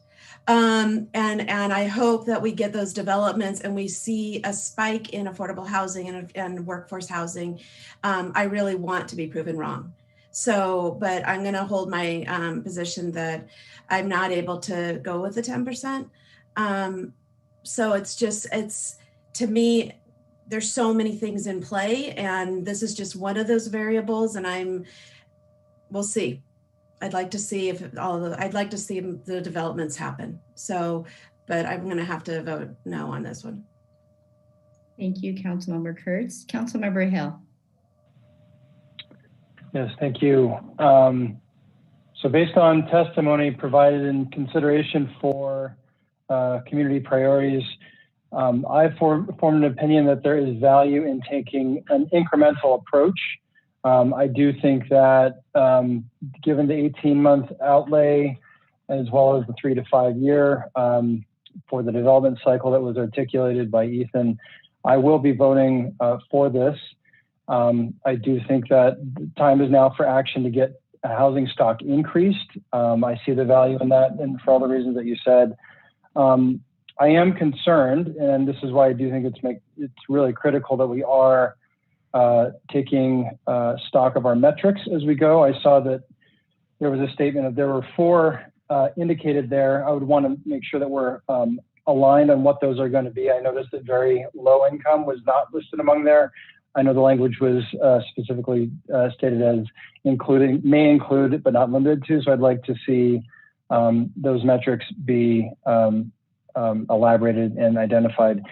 With respect to hillside exception, is this part of this? I'm assuming this is. I would like to, given that there have been 6 in the last 20 years for exception, and the special nature of hillside development, I would like to see a motion where we are removing hillside exception process change from tonight's motion. So hopefully that will be moved. I'm assuming that's part of this vote, or is this only for the affordable portion? No, when we look at this, it actually is part of the 6A. I guess that's an I, right? I think that, so that is part of that one. That is part of that motion. Okay, thank you. Yeah. Okay. So we can, thank you. And I'll make some comments and then we can come back to that because that is something that you've put on the board. I agree with what everyone else has said, that the amount of work that has gone into this is stellar. Once again, our staff shows their expertise and their chops. And I want to be clear, we're a pro-housing city. Since Mary Beth and I were on the Planning Commission, over a decade and a half ago, we've always been a pro-housing city. We have approved every housing project I think that has come before us because it's always well vetted and well worked on with our staff. So when it gets to us, it's something that makes sense and reflects our values. So to me, it's continually been distressing that it hasn't always been built, which is why this conversation started back in 2018, because again, as we all agree, we want the same thing. It's how do we get there? What is the solution to get there? And for me, I come back to, and it was stated so elegantly in the staff report, we're talking about a net number. Right? So when you do the math, the net number is what is actually built. And 20% of not being built is 0. And so I want that net number. So even though it comes down almost to a mathematical problem, so by coming down to that 10%, I believe, as the staff has told us with their incredible, and Ethan, I'm so sorry you're not with the city anymore. Your incredible analysis on this was so deep. Really indicates that we can move the needle. And I hadn't thought about that connection to economic recovery, but that was brought up tonight. And that is one of the priorities that I have for 2021 and beyond. And there's a real correlation there with housing. And when I think about that, like the bigger, this is local control. I hear all the time, oh, we need to have local control. This is a type of local control we can have. Because if we don't control our outcomes, if we don't start building the housing for RHNA, you can bet that the state's going to come down with more streamline and not let us control that process. That is the downside. Let me be clear. The state is moving towards that. This way, we're actually able to control the outcome and what reflects what we want in our community. And the last thing I'll say is the 10%, I'm pretty sure that's going to move the needle. And my concern about the middle numbers is if those don't move the needles, wow, we are having this same conversation in 2026 and we've just lost 5 more years. I can't stand for that. I've sat by for too long waiting for more of these units to come on. And to Vice Mayor Bushy's point, they are integrated in our community. These are a percentage of other developments. They are everywhere. In fact, that great map that was in the staff report actually shows, it indicates it is throughout the city. So I am delighted to support the 10% proposal. And I do want to unpack, because that's part of, and now that I look at this, I realize, and I don't know if Paul or Ellie will help us with this, I realize that first one has a lot of things in that, or maybe the city attorney can also guide us. So if we want to tease out or have additional conversations specifically from the council, I would like to hear about the hillside exception that Councilmember Hill brought up. There was public comment as well as public letters about that. So I would be curious, we'll just go through again. Vice Mayor Bushy, I'd like to hear your insight on that. If we figure out the conversation, then we'll figure out how to get to the motion part of it. I'm surprised that there's only been 6 of them. I certainly remember being on in some of them on the Planning Commission. That said, if we're going to make these changes, we want to move the needle and make a real difference. If there's only been 6 in 20 years, is that really going to make a difference? And I guess I'll turn that into a question for Paul. You brought this forward for a reason. I would like to hear your rationale for making this change and how you see that as benefiting the overall process. Okay. First of all, I think the point's well taken. 6 in 20 years, it's not many. So it's not like there's a big cry for this. As Ali mentioned, we discourage these types of applications, and that's worked quite well. We don't want to change anything dealing with the hillside regulations in terms of how we analyze projects. That's a very good tool, and it works quite well. To be honest with you, this was bringing forward this code change was twofold. One, it was an opportunity to fold it in with a number of other code changes that you are seeing this evening. And so that was one opportunity. The second opportunity was the fact that we looked at this and said, okay, this really is what we call a quasi-judicial action. It's not a legislative action. The city council typically makes legislative land use actions, rezonings, a change to the general plan, and you leave the quasi-judicial actions to the planning commission. And this is akin to a variance where the planning commission reviews and takes action on a variance. So we saw the logic in having the planning commission review this as a possibility, because they review every other quasi-judicial type land use action that's been delegated to them. So that's where the logic came in. It's not that there was this burning desire to downgrade the exception process as much as the logic for it being akin to a variance and the opportunity to do it now. And Allie, I don't know if you have anything else to add to that. Yeah, I mean, the only thing I would add is that when we, started looking at, addressing the housing policy direction that the city council was looking at, we, there were a certain number of things that really took a lot of time and effort and analysis. And I agree with you, Mayor Kate. It's sad that Ethan's leaving. He did a lot of work and a lot of great work. But we also wanted to take a look at, our entire, how we process things just kind of in a holistic way. There are things that we have been doing because we've been doing them. And so we took these, pieces like the appeals process, like the hillside exceptions process, like the small lot development restrictions. And, we brought those forward as other ways to address kind of this quandary that we're in that we need housing and we aren't able to get things started. And so that's where, these policies, code amendments came from. But like Paul was saying, we discourage them. And I think because of that, we don't get very many, and we'll continue to discourage them. And the ones that you will see will very, very likely be either someone's not getting it and they're still going to move forward. And I don't think that we've seen that. But for the most part, I think what you have been seeing are projects where the exception makes sense and we're bringing it forward to you because it makes sense. And so, like I said earlier, it's one of those areas where it could, if your council felt like it needed to be removed to proceed with the packet, I think that would be, because we only see a few, over the course of 10 years, that it would be, I think it would be okay. Okay. Thank you, Paul and Ellie. That's really, that's helpful information. I see and understand and agree with your procedural logic for processing this in this way and for proposing this change.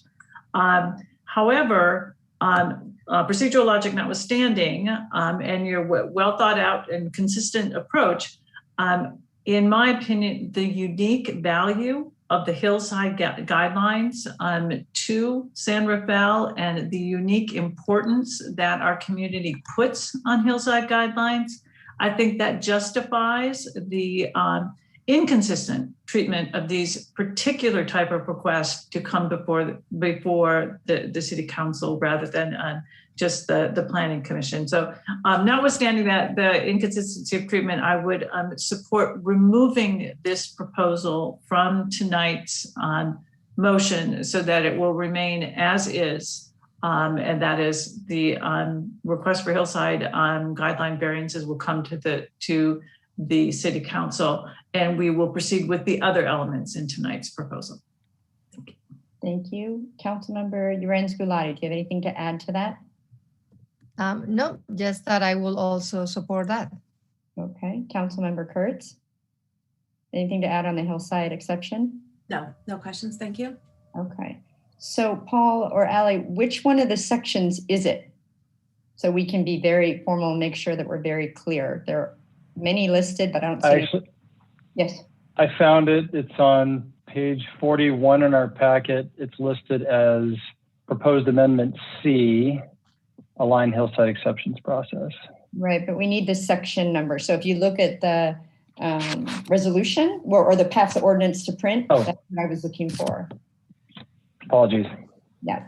It's section 1412.040. Thank you. Okay. So unless, city, oh, you said city manager, but you're actually city attorney, Goldfing, do you have anything else want to add? No, I just wanted to clarify, if you want to remove that amendment from the ordinance, it's section 3 of division 1, the amendment to San Rafael Municipal Code section 14.12.040. And if you just say that as part of the motion to pass the ordinance to print, we can make the change clerically for when it comes back for the next reading. Thank you. We appreciate that clarification. So unless there's additional comments or comments, I am requesting a motion of the council.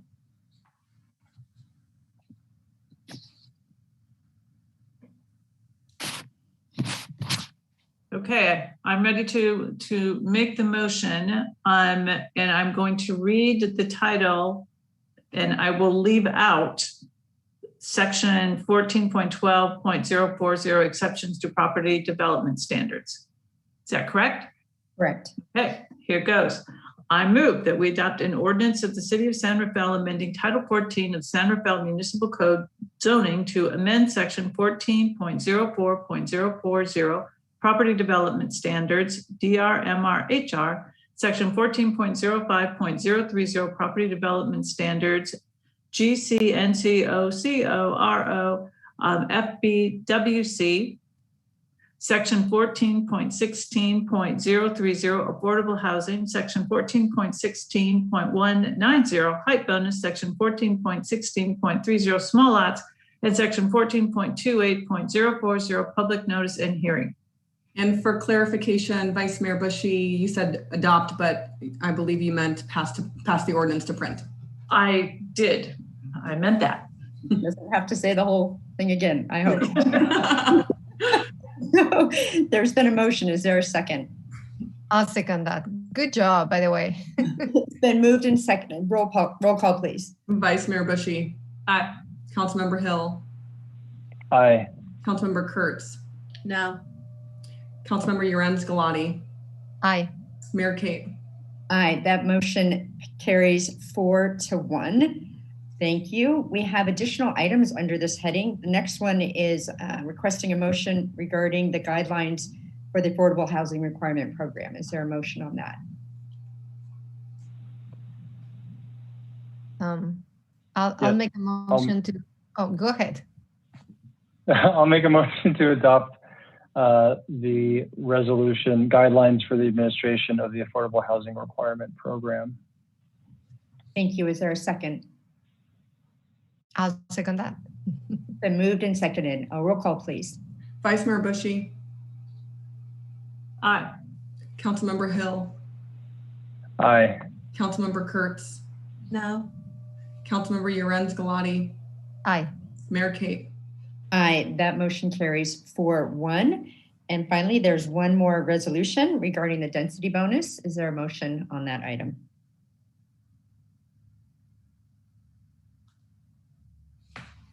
This one is easy. I've got it. I move that we adopt the resolution of San Rafael City Council adopting guidelines for the administration of affordable housing requirement program. Is there a second? It'll be we just did that. We just did that one. It'll be the next one down. Sorry. Wait. The resolution adopting density. Go a little bit lower. Oh, I'm sorry. Yeah. The document's too long. Does somebody have? There we go. Next one. I've got it. Resolution is, I move that we pass to print. Adopt the resolution. No, adopt the resolution of San Rafael City Council adopting density bonus and incentive regulations applicable to housing development projects that qualify for a density bonus as set forth in San Rafael Municipal Code section 14.16.030. For a second. Second. Councilmember Hill is seconded. Roll call, please. City Clerk. Vice Mayor Bushy. Aye. Councilmember Hill. Aye. Councilmember Kurtz. No. Councilmember Urens-Galati. Aye. Mayor Kate. All right, that passes. That resolution passes 4-1. With that, thank you so much to our incredible planning staff. I know that this will be a beacon for other cities to follow, hopefully, and we'll continue to build up our affordable housing stock in all of Marin. So thank you very much. With that, we are moving on to agenda item B, the Public Arts Project. And we are accepting a report, and we have an ordinance that is being proposed. I see Analyst Wong. Are you presenting on this item? I am. Thank you. Okay. Thank you, Mayor Kate. Can everyone see my screen? Yes, we can. Great. Good evening, Mayor Kate and members of the council. Thank you for allowing me the opportunity to present tonight on the topic of public art. My name is Thomas Wong, and I'm an analyst with the City Manager's Office. I'm also joined tonight virtually by my colleagues, Christina Lilovich, Assistant City Manager, and Ali Judici, Planning Manager, who will be presenting on the proposed ordinance amendment. Talia Smith, a Senior Management Analyst, could not join us tonight, but has worked extensively on this project, and specifically on the Canal Arts Initiative, which I will present shortly. Starting with the proposed Terra Linda Public Art Project.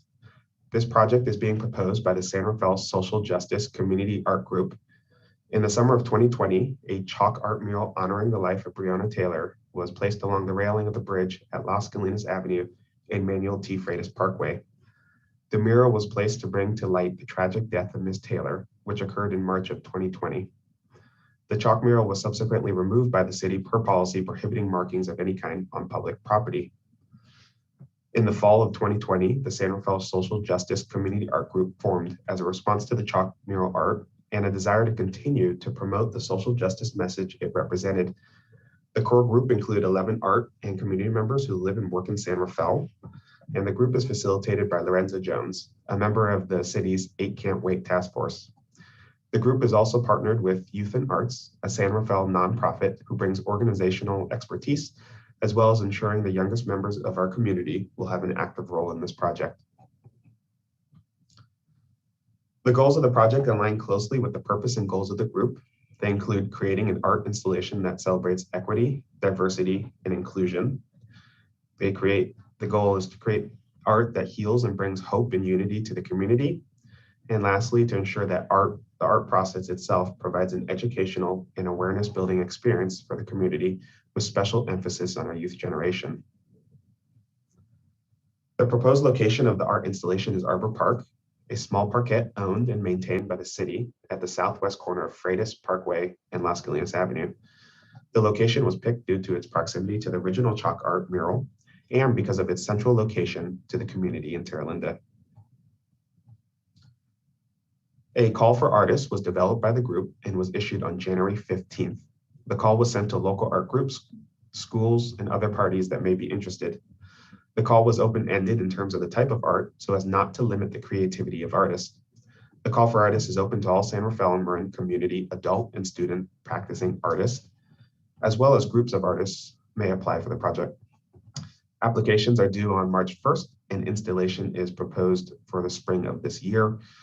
For more information on the project or to learn how to apply, you can visit www.cityofsanrafael.org/public-expression, and the link can also be found in the YouTube live chat. Moving to the proposed Canal Neighborhood Art Project. This project is proposed by the Canal Arts Initiative, which was started to facilitate the creation of public art that reflects a positive spiritual message and ignites imagination in the immigrant-rich Canal community. The art is to reflect the aspirations of the largely underserved Latinx cultures in the heart of San Rafael's service business district. The initiative is supported by a number of art groups, educators, community-based organizations, and nonprofits, many of which are listed here.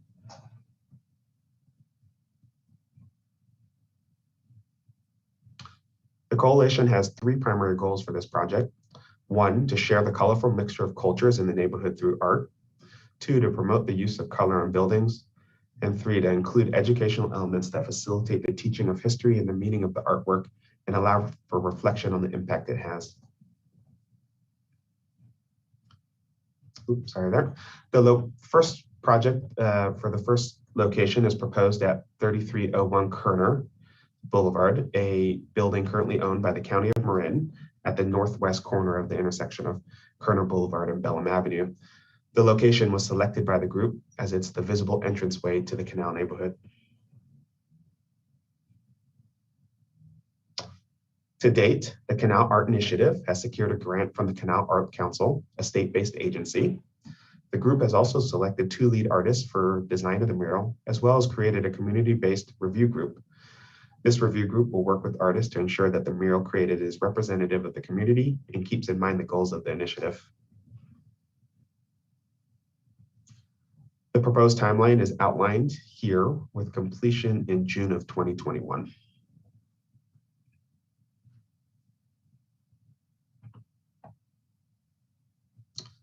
I will now turn the presentation over to my colleague, Ali, for information on the proposed ordinance amendment.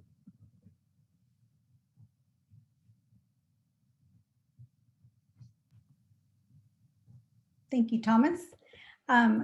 So in order for these 2 projects to occur along their envisioned path with the timelines that Thomas laid out, there are a couple of things that need to happen. One of them is that we need to look at changes to our municipal code. Currently, the Santa Fe Municipal Code requires mural projects to go through a major design review process. So staff is proposing amendments that include allowing an exemption for all forms of public art. And that would also include an amendment that would define what public art is, describing it as all forms of art, including but not limited to sculptures, murals, mosaics, and fountains placed in a location intended to be visible by the public. Next slide.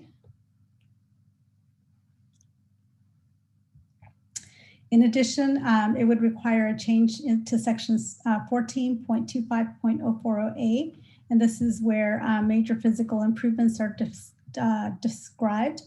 Currently, the text requires that both murals and mural signs painted in the exterior surface of a building undergo a major design review process. This process can be time-consuming, and it can also be costly, costing over $8,000 for submittal of an application. And for that reason, staff is proposing that the text be amended so that mural signs are still required to go through this process, but murals will then be going through the process established for other city public art programs. Next slide.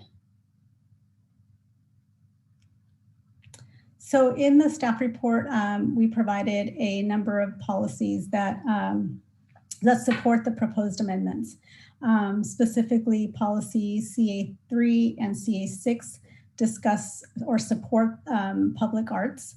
And then one of the programs specifically supports the reevaluation of our current mural process. There are more than these policies in the general plan. Thomas, next slide, please.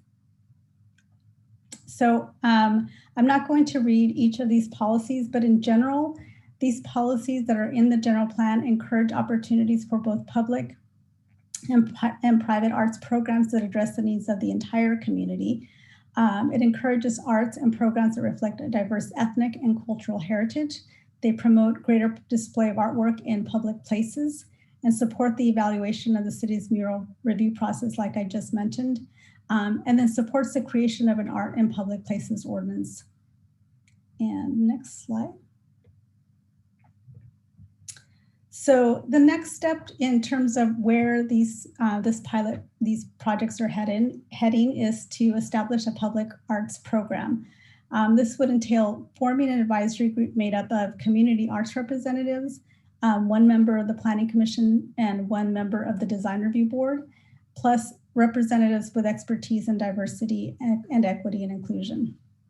In addition, ad hoc members may be invited to participate for certain types of projects. For example, when a project is proposed in a public park, we may request participation by a member of the Parks and Recreation Commission. So then it would also entail an alternate review process. The advisory committee would basically function as a review and advisory body in this process, with the final decision being by the City Council. Notices would be sent out similar to other projects, and the public would be provided an opportunity to provide input. And then finally, this would be basically established for a year, for about a year. We would basically be looking at going through 2021 and returning back in 2022 to report out on how well this has worked and recommend changes if necessary. The next step for the public, for the both the Terra Linda and the Canal Mural projects would be to go through this process. And we look forward to that.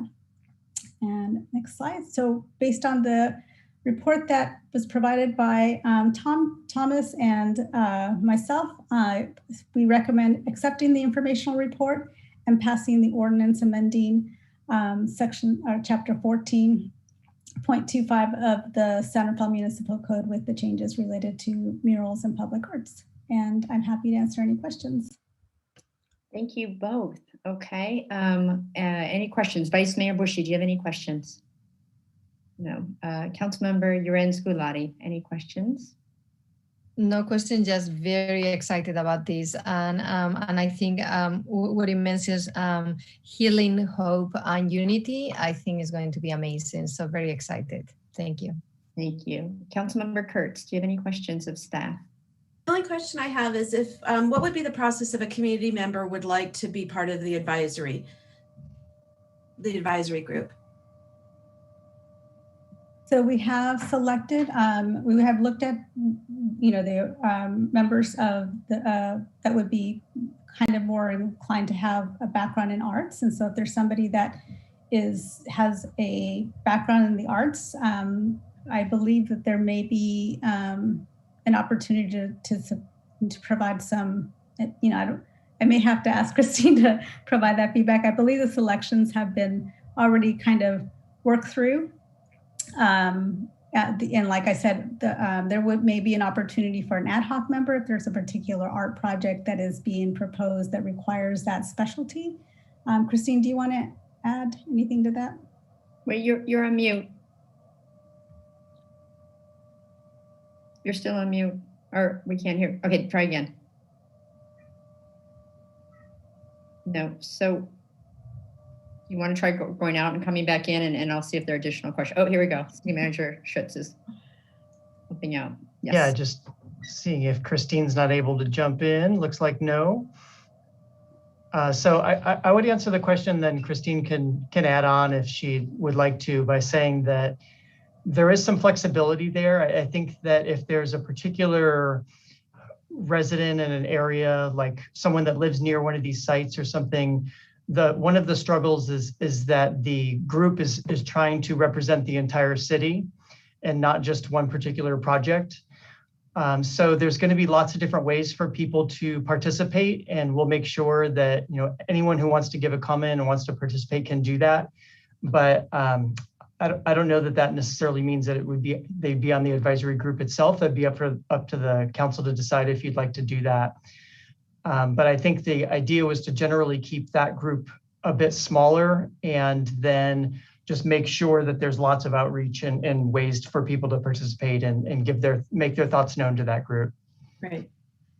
Another question I had was, do we have a limit on the number of these types of projects? Where is that? Which body would make that decision? I'm gonna give it another try, Mayor Kate. Can you hear me? Yes, we can. Okay, that worked.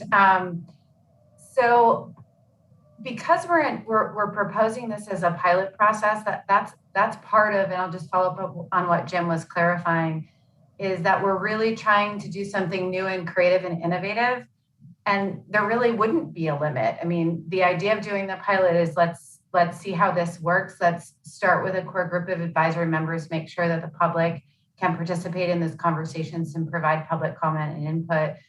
And so if other community members or groups wanted to form and say, hey, we'd really like to propose a public art project in another area of San Rafael, we'd be happy to hear those proposals, and they would go through a similar process as being proposed here tonight. They would be heard through this advisory group, and then eventually be brought to the city council. And what we take to just further what Ali was saying, we would take that input from this process of this year and then make some staff recommendations about formalizing a public art process in San Rafael. But we really wanted to put this through a trial run so that we could continue to receive that input from the community and see what really works to bring public art to San Rafael. That's great. Okay, thank you. Thank you. Questions, Councilmember Hill? No questions. Okay, thank you. So with that, I will ask Madam City Clerk to come online and help us with public comment.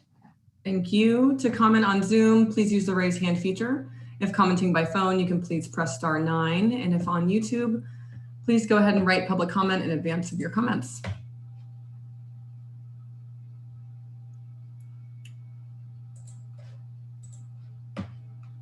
We do have a couple through YouTube.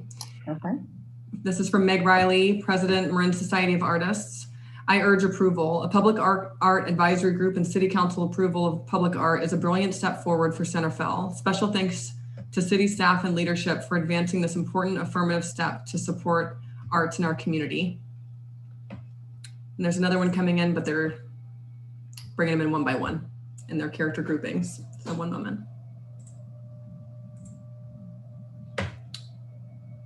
Actually, we have Keith here.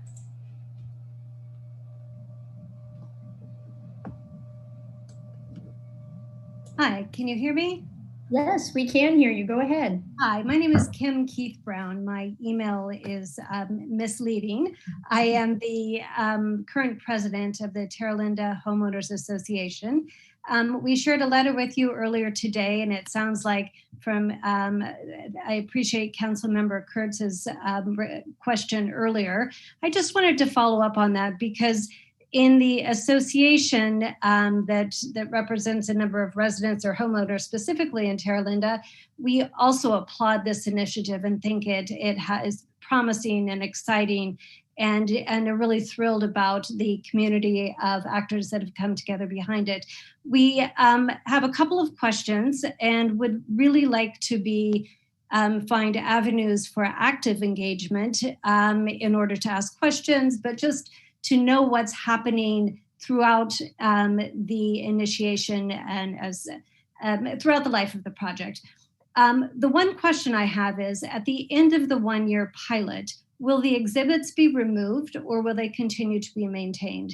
Clearly, if something lovely goes up, we would like to know that it doesn't deteriorate over time and that there is an ongoing effort to make sure that it's in good condition. And I'll leave it at that. I'm hoping we will find ongoing avenues for participation. And I guess, well, let me ask one more question. Will there be opportunity to provide input before the advisory committee makes recommendations?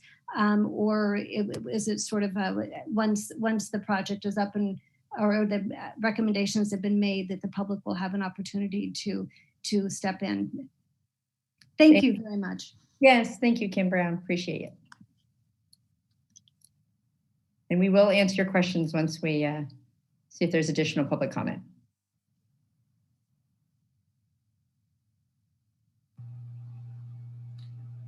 Lorenzo, you just need to unmute and you're up. Thank you.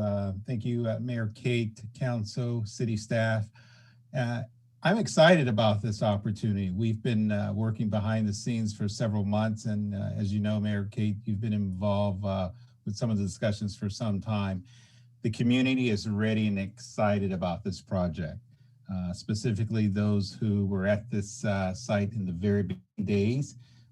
Several members from the Terra Linda community are very active in this process. And so we're excited to bring in the youth as a part of this conversation. We're excited for the opportunity to expand not just the art in this particular area, but to bring art throughout the city of San Rafael. So we applaud the efforts and excited to keep the ball rolling. So thank you very much. Thank you, Mr. Jones, and for all that you've done to get us to this point in this discussion. Thank you.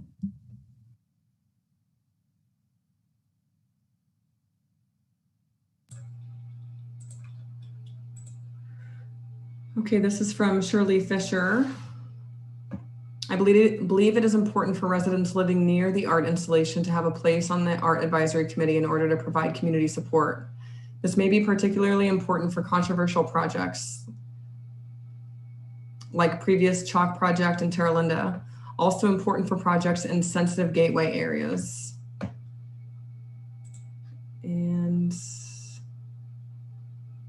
public art, sorry, we're getting a little mosh posh. Public art was an important part of the 1997 North Centerfell vision, Bravo. And we have another that's coming in slowly.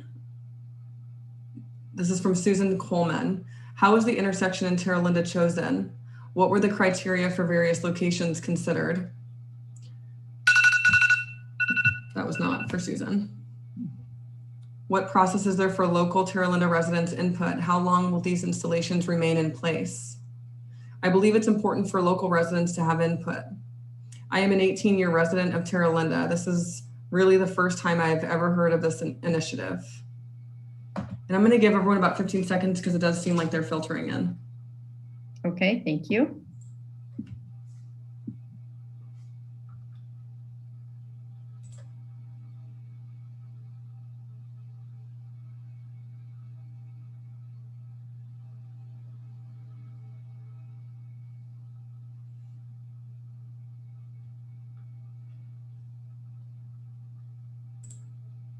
Okay, it looks like that concludes public comment. Thank you so much. And we really appreciate you managing all this in this virtual environment. Oh, she's already gone. Okay. Assistant, there she is. Thank you. Okay, I'm going to turn it over to either Assistant City Manager Lilovich or Analyst Wong or Planning Manager Judici. I'm not sure who's going to answer those questions. Thank you, Mayor Kate. I'll start and then defer to my colleagues if I leave something out. I have two questions that I think were the primary themes from public comment. One is, how long will the installation last? The art installation in Terra Linda, I think, was the specific question. So in the call for artists, what we've asked for is for the installation to be able to be moved from location to location if and when the council or the community feels like it's time for a change. Public art, I think, is meant to be constantly evolving. So we had that in mind of knowing that this is what the community is really asking, calling for right now, but that we've asked that the installation be something that can move at a future point in time, that the installation could facilitate that. So I think that again, to defer to the pilot process in some ways, we're going to see what comes of this and how it manifests and at what time. It's not been determined in this moment how long that installation will last. The other question that I had written down was, will the public or the community have an opportunity to provide input before that advisory group meets on these projects? And the answer to that is absolutely. We've had multiple opportunities for community engagement. We'll continue to promote that through different avenues, through social media, through the city manager's snapshot. If you haven't subscribed to that newsletter from the city manager, Jim Schutz, you will get a regular update on the project. There's also a website that I'm going to ask Thomas Wong to figure out a way to put that in the virtual chat land, and we can push this out on the city's website. We have a website page that's specifically dedicated to public art, where there's a forum, and tonight or tomorrow, if you want to provide your input, if you want to have a conversation with myself, Ali, or Thomas about your thoughts and ideas about these public art projects, we're happy to talk to you anytime. But probably the easiest and fastest way to get one of us to respond is actually through that website form, where you can just submit your information and you'll get a call back. Thomas is looking at those messages daily, and we've been receiving really good input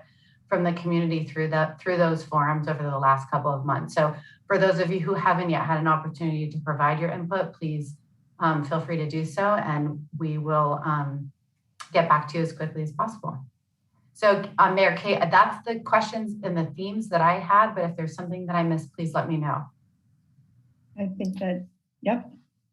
Yes, Councilmember Yoren Scolati. Yeah, I guess the other one, and you answered a little bit like Christine at the beginning, saying that it might not be a permanent art, but if it's something that is more maybe that we want to keep for longer, what is the plan with maintenance? Or so that's a great question. So the Department of Public Works, because this is a public, at least the Terra Linda project that we're discussing tonight is in a public park, the city would provide some maintenance, and we've talked about some in-kind support for that, like anti-graffiti coatings or perhaps some lighting or some installations to help with safety and security for that public art piece. So that's a part that the city is committed to providing. So does that answer your question? Yeah, I guess if it was in the canal, it is going to be on a building. So I'm not sure also, because every project is going to be a little bit different as it relates to who's the owner of the building and the property and the facility. So the Canal Arts Mural Project is currently a county building. That may change in the future. And so, these projects are important to the city. And so we will continue to make sure that the maintenance and security of them is kept in mind with whomever, whether it's public or private property. I think one of the things that we wanted to bring forward to you in this public arts program is some equity and consistency in how we approach public art, whether it's on public or private property, but some of those nuances in the approval process will take some collaboration and good communication with those other stakeholders. So we'll just make sure that those things happen as we go. Mm-hmm. Thank you. So I'll go through the call on each of you, and you can make comments if you have additional questions. So I'll start with Vice Mayor Bushy for any comments you have on this project. No comments? I think it's a great proposal as a pilot project. I look forward to seeing it unfold and proceeding from there. Thank you. Thank you. Thank you. Councilmember Hill. Yes, thank you, Mayor Kate. So I'm excited by this project. At the heart of the ordinance is a reflection, I think, of our values. That while the city in last fall was compelled to do a removal of the chalk mural, I think this approach hopefully has a meaningful visual manifestation of the city's position on diversity, equity, and inclusion. There's just one step in the larger context of our journey, but at a minimum, I hope this action prompts dialogue in the community, increased awareness, as Thomas had mentioned. And I just, again, applaud any opportunity we can to be innovative, use pilot projects. This is great. I'd love to get more muscle memory around these types of pilots. Thank you. Thank you. Councilmember Yorenz Gulati. Yes, I mentioned before, I'm very excited. I think, especially during these times that they are so stressful, we all need more art, and art is the one thing that makes us different from animals. So I'm really excited about this pilot program to have guidelines. I know we already have some art in some of our buildings in San Rafael that I always enjoy seeing when I walk by. So I'm very excited. So thank you. Thank you. Councilmember Kurtz. Yeah, I'm also really excited. I think it's going to be great. I'm super happy that one of the first ones will be in Terra Linda. We'll definitely do more outreach with the Terra Linda Homeowners Association and any other community members in the area who are interested to learn more. There's a lot of information on the website. We didn't really speak to funding because that's really not what this is about today, but maybe Christine, you could speak to that a little bit around this project so people understand sort of the funding model around the support of this. But I think it's going to be just monumental work. And I think treating these type of art projects different than housing is great. So taking it out, really what we're saying is this is going to be a separate process than not requiring the same level of design review, not requiring the level of environmental review, which I think is absolutely very, very important. So thank you for putting this forward. Thank you. Assistant City Manager Lilovich, you want to answer that before I make my comments? Just about the funding. It's a great question about funding because it really is dependent on the project. So I'll just speak to the Terra Linda project for a moment. So as Thomas mentioned, Youth and Arts is a partner on this project along with the community group, and they have offered to be a fiscal sponsor as a nonprofit agency. So that community group is currently working on some fundraising efforts that would come in hopefully to support the artists and the educational, bringing the youth into the project. So kind of the first step was to do the call for artists, but simultaneously that community group is working with Lorenzo on some subcommittees to figure out what's the best way to fundraise and bring some support to that project. As a city, it's not a city sponsored project, it's a community sponsored project. So the fundraising will go hand in hand with that community group and with youth and arts. And I believe that Thomas spoke to the funding for the Canal Arts Initiative project where a few grants have been secured for that. So I hope that answers your question, does it? Thank you. And I echo my colleagues' appreciation and delight at having this brought forward. And I really appreciate your answer you just gave to Councilmember Kurtz, because we're always looking for those public-private, public community benefit projects. They're hard to come by. They're hard to do. So that's why this is a pilot. We're creating it as we go along. So we're both being artistic in our creation of our public arts product process. And we appreciate the community support as this is created. And, you know, to Councilmember Hill's point, this is innovative and creative. And government, we want to be that way, but sometimes we have a hard time being that way. And so I really think it does reflect our community values and where we want to go. And it really meshes well with the fact that we have a cultural art district. In 2017, we got that designation in downtown. Like we can be this. We can be even more of this. So I am absolutely delighted and share the comments of my colleagues. So, and I also want to underscore for those that want to stay involved, absolutely, this is a community process, right? This is where dialogue happens. It manifests in an artistic way, right? Sometimes we see in art what we can't say verbally, but for those who have verbal input, do subscribe to the snapshot. That is my one, I should say that every single meeting. That is where we communicate to our community, and that will keep you in the know. So with that, there are two parts to this agenda item. There's an acceptance of report, and there's also a pass an ordinance to print. So I am requesting a motion, taking those separately. And I do notice that on my agenda, the pass ordinance to print actually has a typo, so you have to go back up. It is there. When we get there, I can, it actually has the one from the previous. So it's okay. We'll be okay. It's okay, City Clerk, we got it. I'm happy to make a motion. Would you like these in two separate motions? Okay. Yes, please. So for the first motion to accept the report on the informational report providing an update regarding public art projects in Terra Linda and Canal neighborhoods, make a motion to accept the report. Thank you. Is there a second? I'll second. Okay, moved and seconded. Roll call, please. Vice Mayor Bushy. Aye. Councilmember Hill. Aye. Councilmember Kurtz. Aye. Councilmember Urans-Galati. Aye. Mayor Kate. Aye, that motion carries 5-0. And so the next one, whoever does the motion, just look up higher on the agenda and it's written up there. So that makes sense. No, I'll make the motion, but what do you mean look up higher?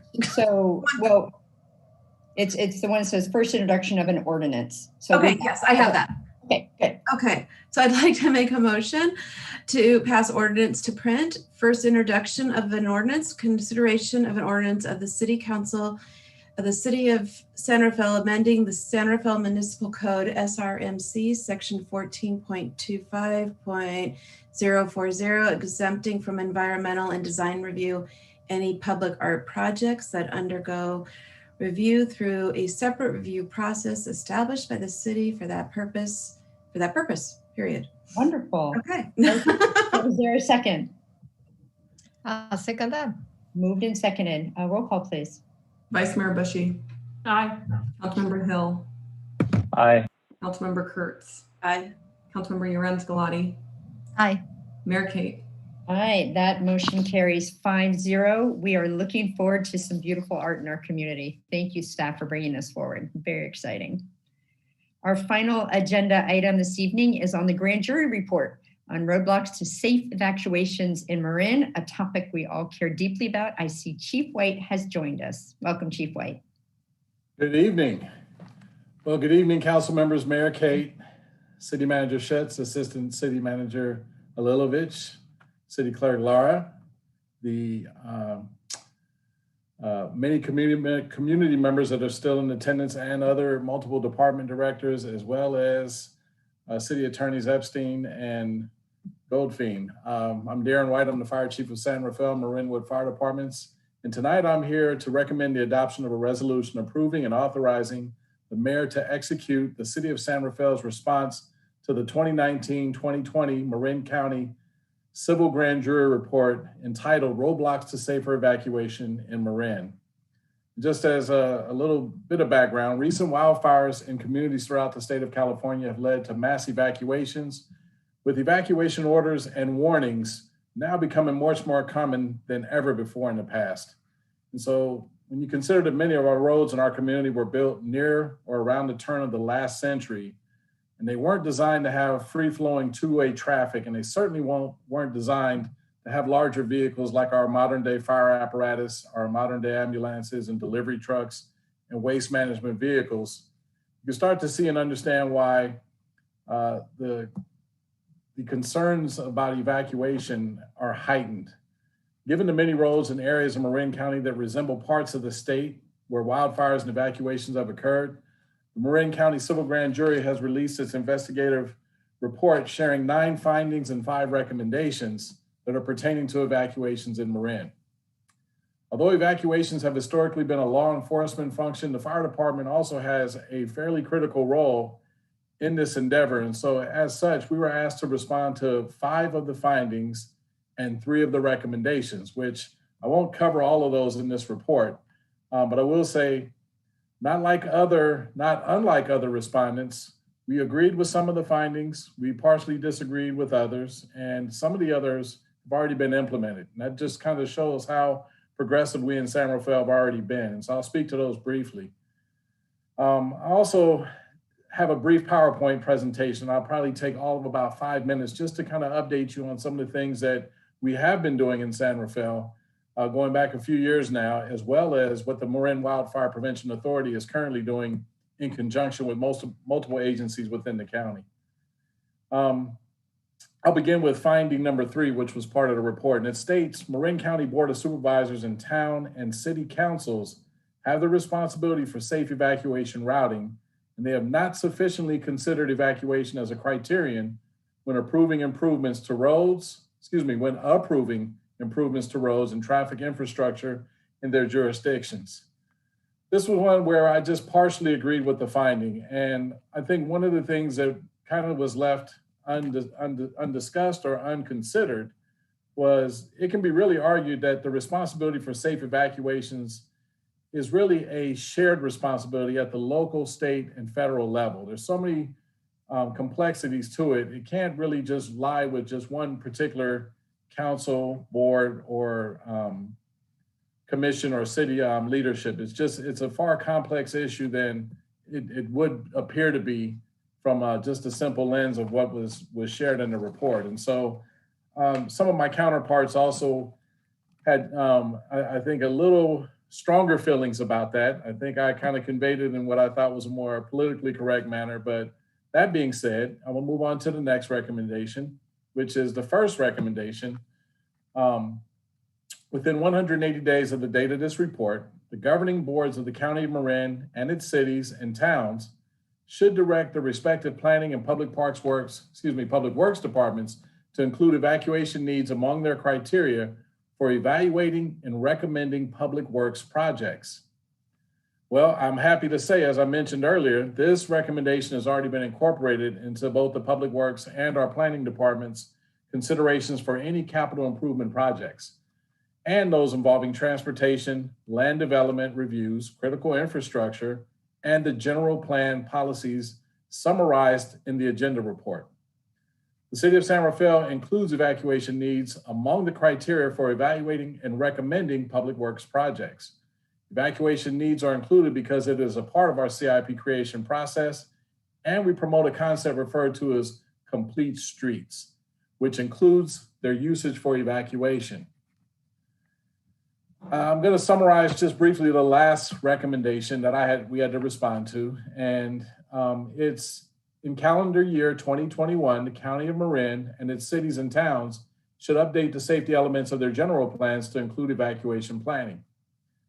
I really think it's important to recognize that both are, for quite some time now, both our public works and community development directors have been well versed in the need for evacuation considerations to be part of the criteria for evaluating and approving new projects. In the draft General Plan 2040, there are several sections within the document that involve improving roadway access for emergency vehicles and adjacent communities, the requirement for testing evacuation plans, the consideration of vulnerable and elderly populations with unique needs, and other emergency planning and preparedness work. So at this point, I'd like to move over to just, unless there are questions, I'd like to move over towards just providing the brief PowerPoint presentation, which will further explain a lot of things that were either unknown or omitted from the grand jury report that can kind of provide some perspective on some of the really truly important work that's being done right now when it comes to evacuations in San Rafael and Marin County. Yeah, why don't you go ahead, Chief White, and then we'll hold our questions till after the PowerPoint. Okay.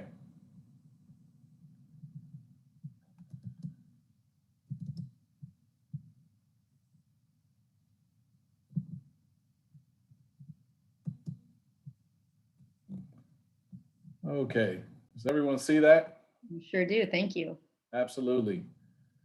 Well, the opening shot is just a picture of some of the vegetation being removed from one of our wider streets, which we really feel confidently will help with evacuations. And the lower screenshot is a picture of some of the communities in the Terra Linda area.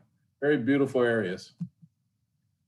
This is just a quick shot of our impediments to evacuation. If you can take a look at this very narrow road, it's one of the ones I identified and spoke to that was probably developed right around the turn of the last century, where you can see clearly any parking on the street could become a real significant issue for two-way traffic, let alone larger apparatus to traverse.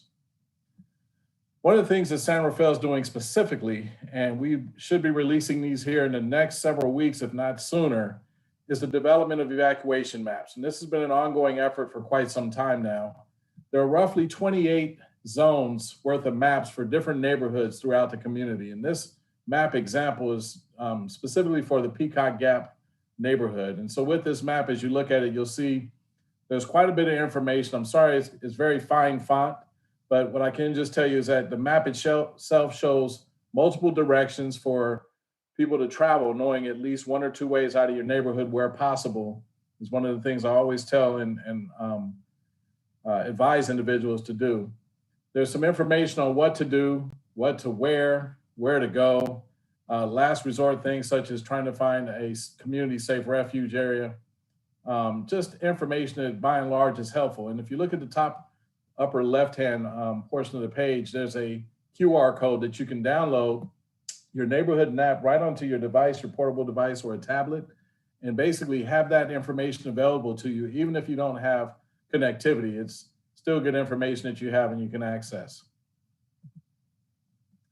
There's currently an evacuation study, request for proposal and qualifications being led right now by the Marin Wildfire Prevention Authority. And with that, some of the criteria and the scope of work include the simulation of risk factors for each road and roadway within San Rafael and the entire county.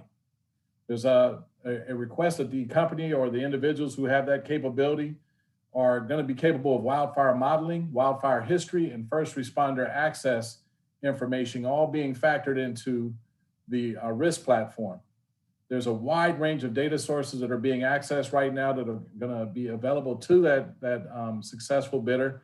And that includes the Marin County Fire Department, Transportation Authority of Marin, Federal Highway Administration, Smart Train, Caltrans, Marin Center for Independent Living, law enforcement agencies, fire department agencies, school districts, you name it. There's a lot of information that they're going to look to pull and cull that data to actually assemble the information that's going to be useful for that study.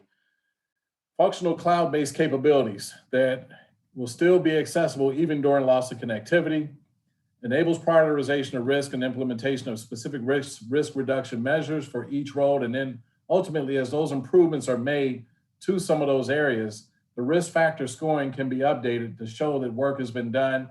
So if someone's risk moves down, then that's going to be reflected based on the fact that there's work that's being completed. And then again, real-time evacuation management and evacuation training capability is going to be a very important aspect of that.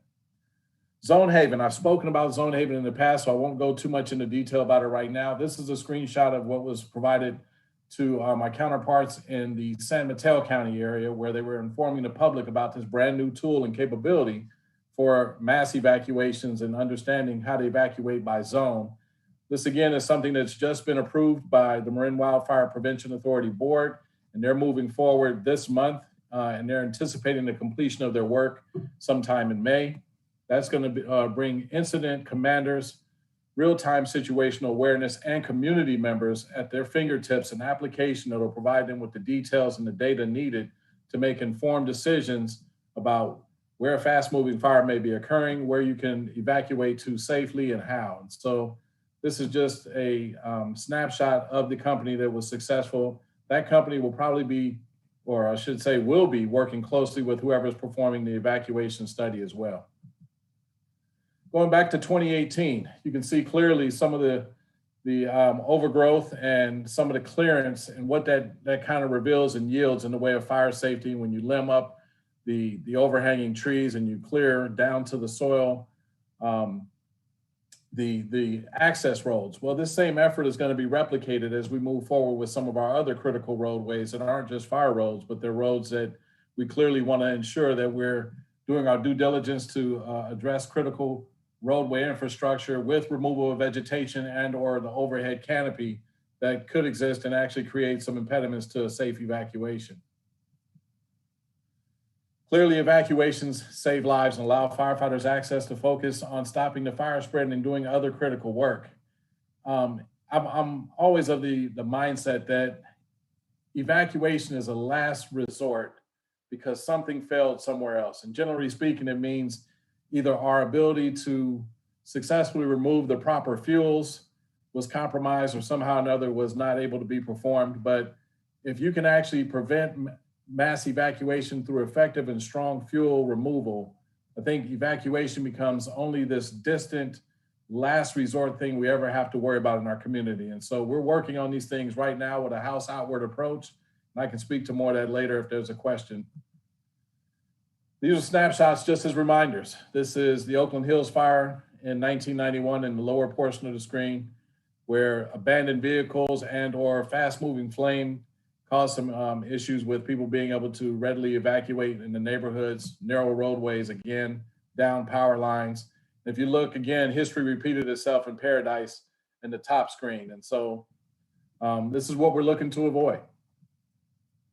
It's worth mentioning as I close here that the infrastructure is just one piece of the puzzle. There's defensible space, there's parking boxes, there's law enforcement involvement in assisting with evacuations, there's the maps and plans that we discussed earlier, there's the home hardening effort, there's go bags you need to be prepared to have at your disposal in the minute that you get the evacuation warning, let alone an evacuation order. And so there's a lot of components to this, but the main thing is that we're all actively involved in doing our part to prevent the need for an evacuation to occur in the first place. And with that now, that concludes my presentation. And if there are any questions, I'll be happy to speak to those. Thank you, Chief White. Questions? Vice Mayor, do you have any questions? And if you could stop your screen share because I can't see everybody. Sorry. There we go. Thank you. Vice Mayor, do you have any questions? No questions. Councilmember Kurtz, who is also our MWPA representative. Yeah, thank you. You know, one of the things I was, we got requested to provide feedback on the evacuation routes in the different community neighborhoods. I was wondering if you got any responses from neighbors from the community about those evacuation routes. I didn't receive any directly myself. It's quite possible that either Director Brown from the Marin Wildfire Prevention Authority received them, Chief Tyler, who's heading up our ops committee, and or a lot of folks are familiar with Quinn Gardner, our emergency manager. So with that, it could have been one of those three individuals that they've worked with in the past that may have that information. So I can certainly look into that and get back to you. Is there particular communities you want to ensure had feedback? No, not at all. I mean, I was actually wondering just if the community saw them and provided some feedback, or if, so they're aware of it. And just seeing the image of it reminded me like, oh yeah, we did actually, where we were asked to provide feedback on those. And I believe that came through a snapshot. I'm sorry, if we're referring to the evacuation maps that were created, I'm absolutely certain there's been a lot of community outreach and engagement and feedback from a variety of neighborhoods about those maps. And I think that feedback was being incorporated and updated. But I think there's a point where we're getting to where we're probably not welcoming much more feedback on these, and we're ready to produce a final product. So yeah, absolutely. Let me stand corrected on that. No, thank you. I appreciate that. You're welcome. Thank you, Chief White. What's nice about the QR code is actually, even as the maps get updated, the maps, whenever you do the QR code, it shows the most recent map. So it actually lets it iterate over time. It's not like a paper map. So great use of technology. Councilmember Yorenz Gulati, do you have any questions? No questions. Thank you so much for responding to the report. Thanks. Councilmember Hill, our former fire commissioner. Good evening. I have no questions. Good evening. I have no questions right now. I'll wait until after public comment. Okay. So we will now turn to public comment. Madam City Clerk. Thank you. We have no more callers on the line. So if you're participating on YouTube, please go ahead and insert your comments into the live chat, write public comment in advance. And I'm going to give everyone some time.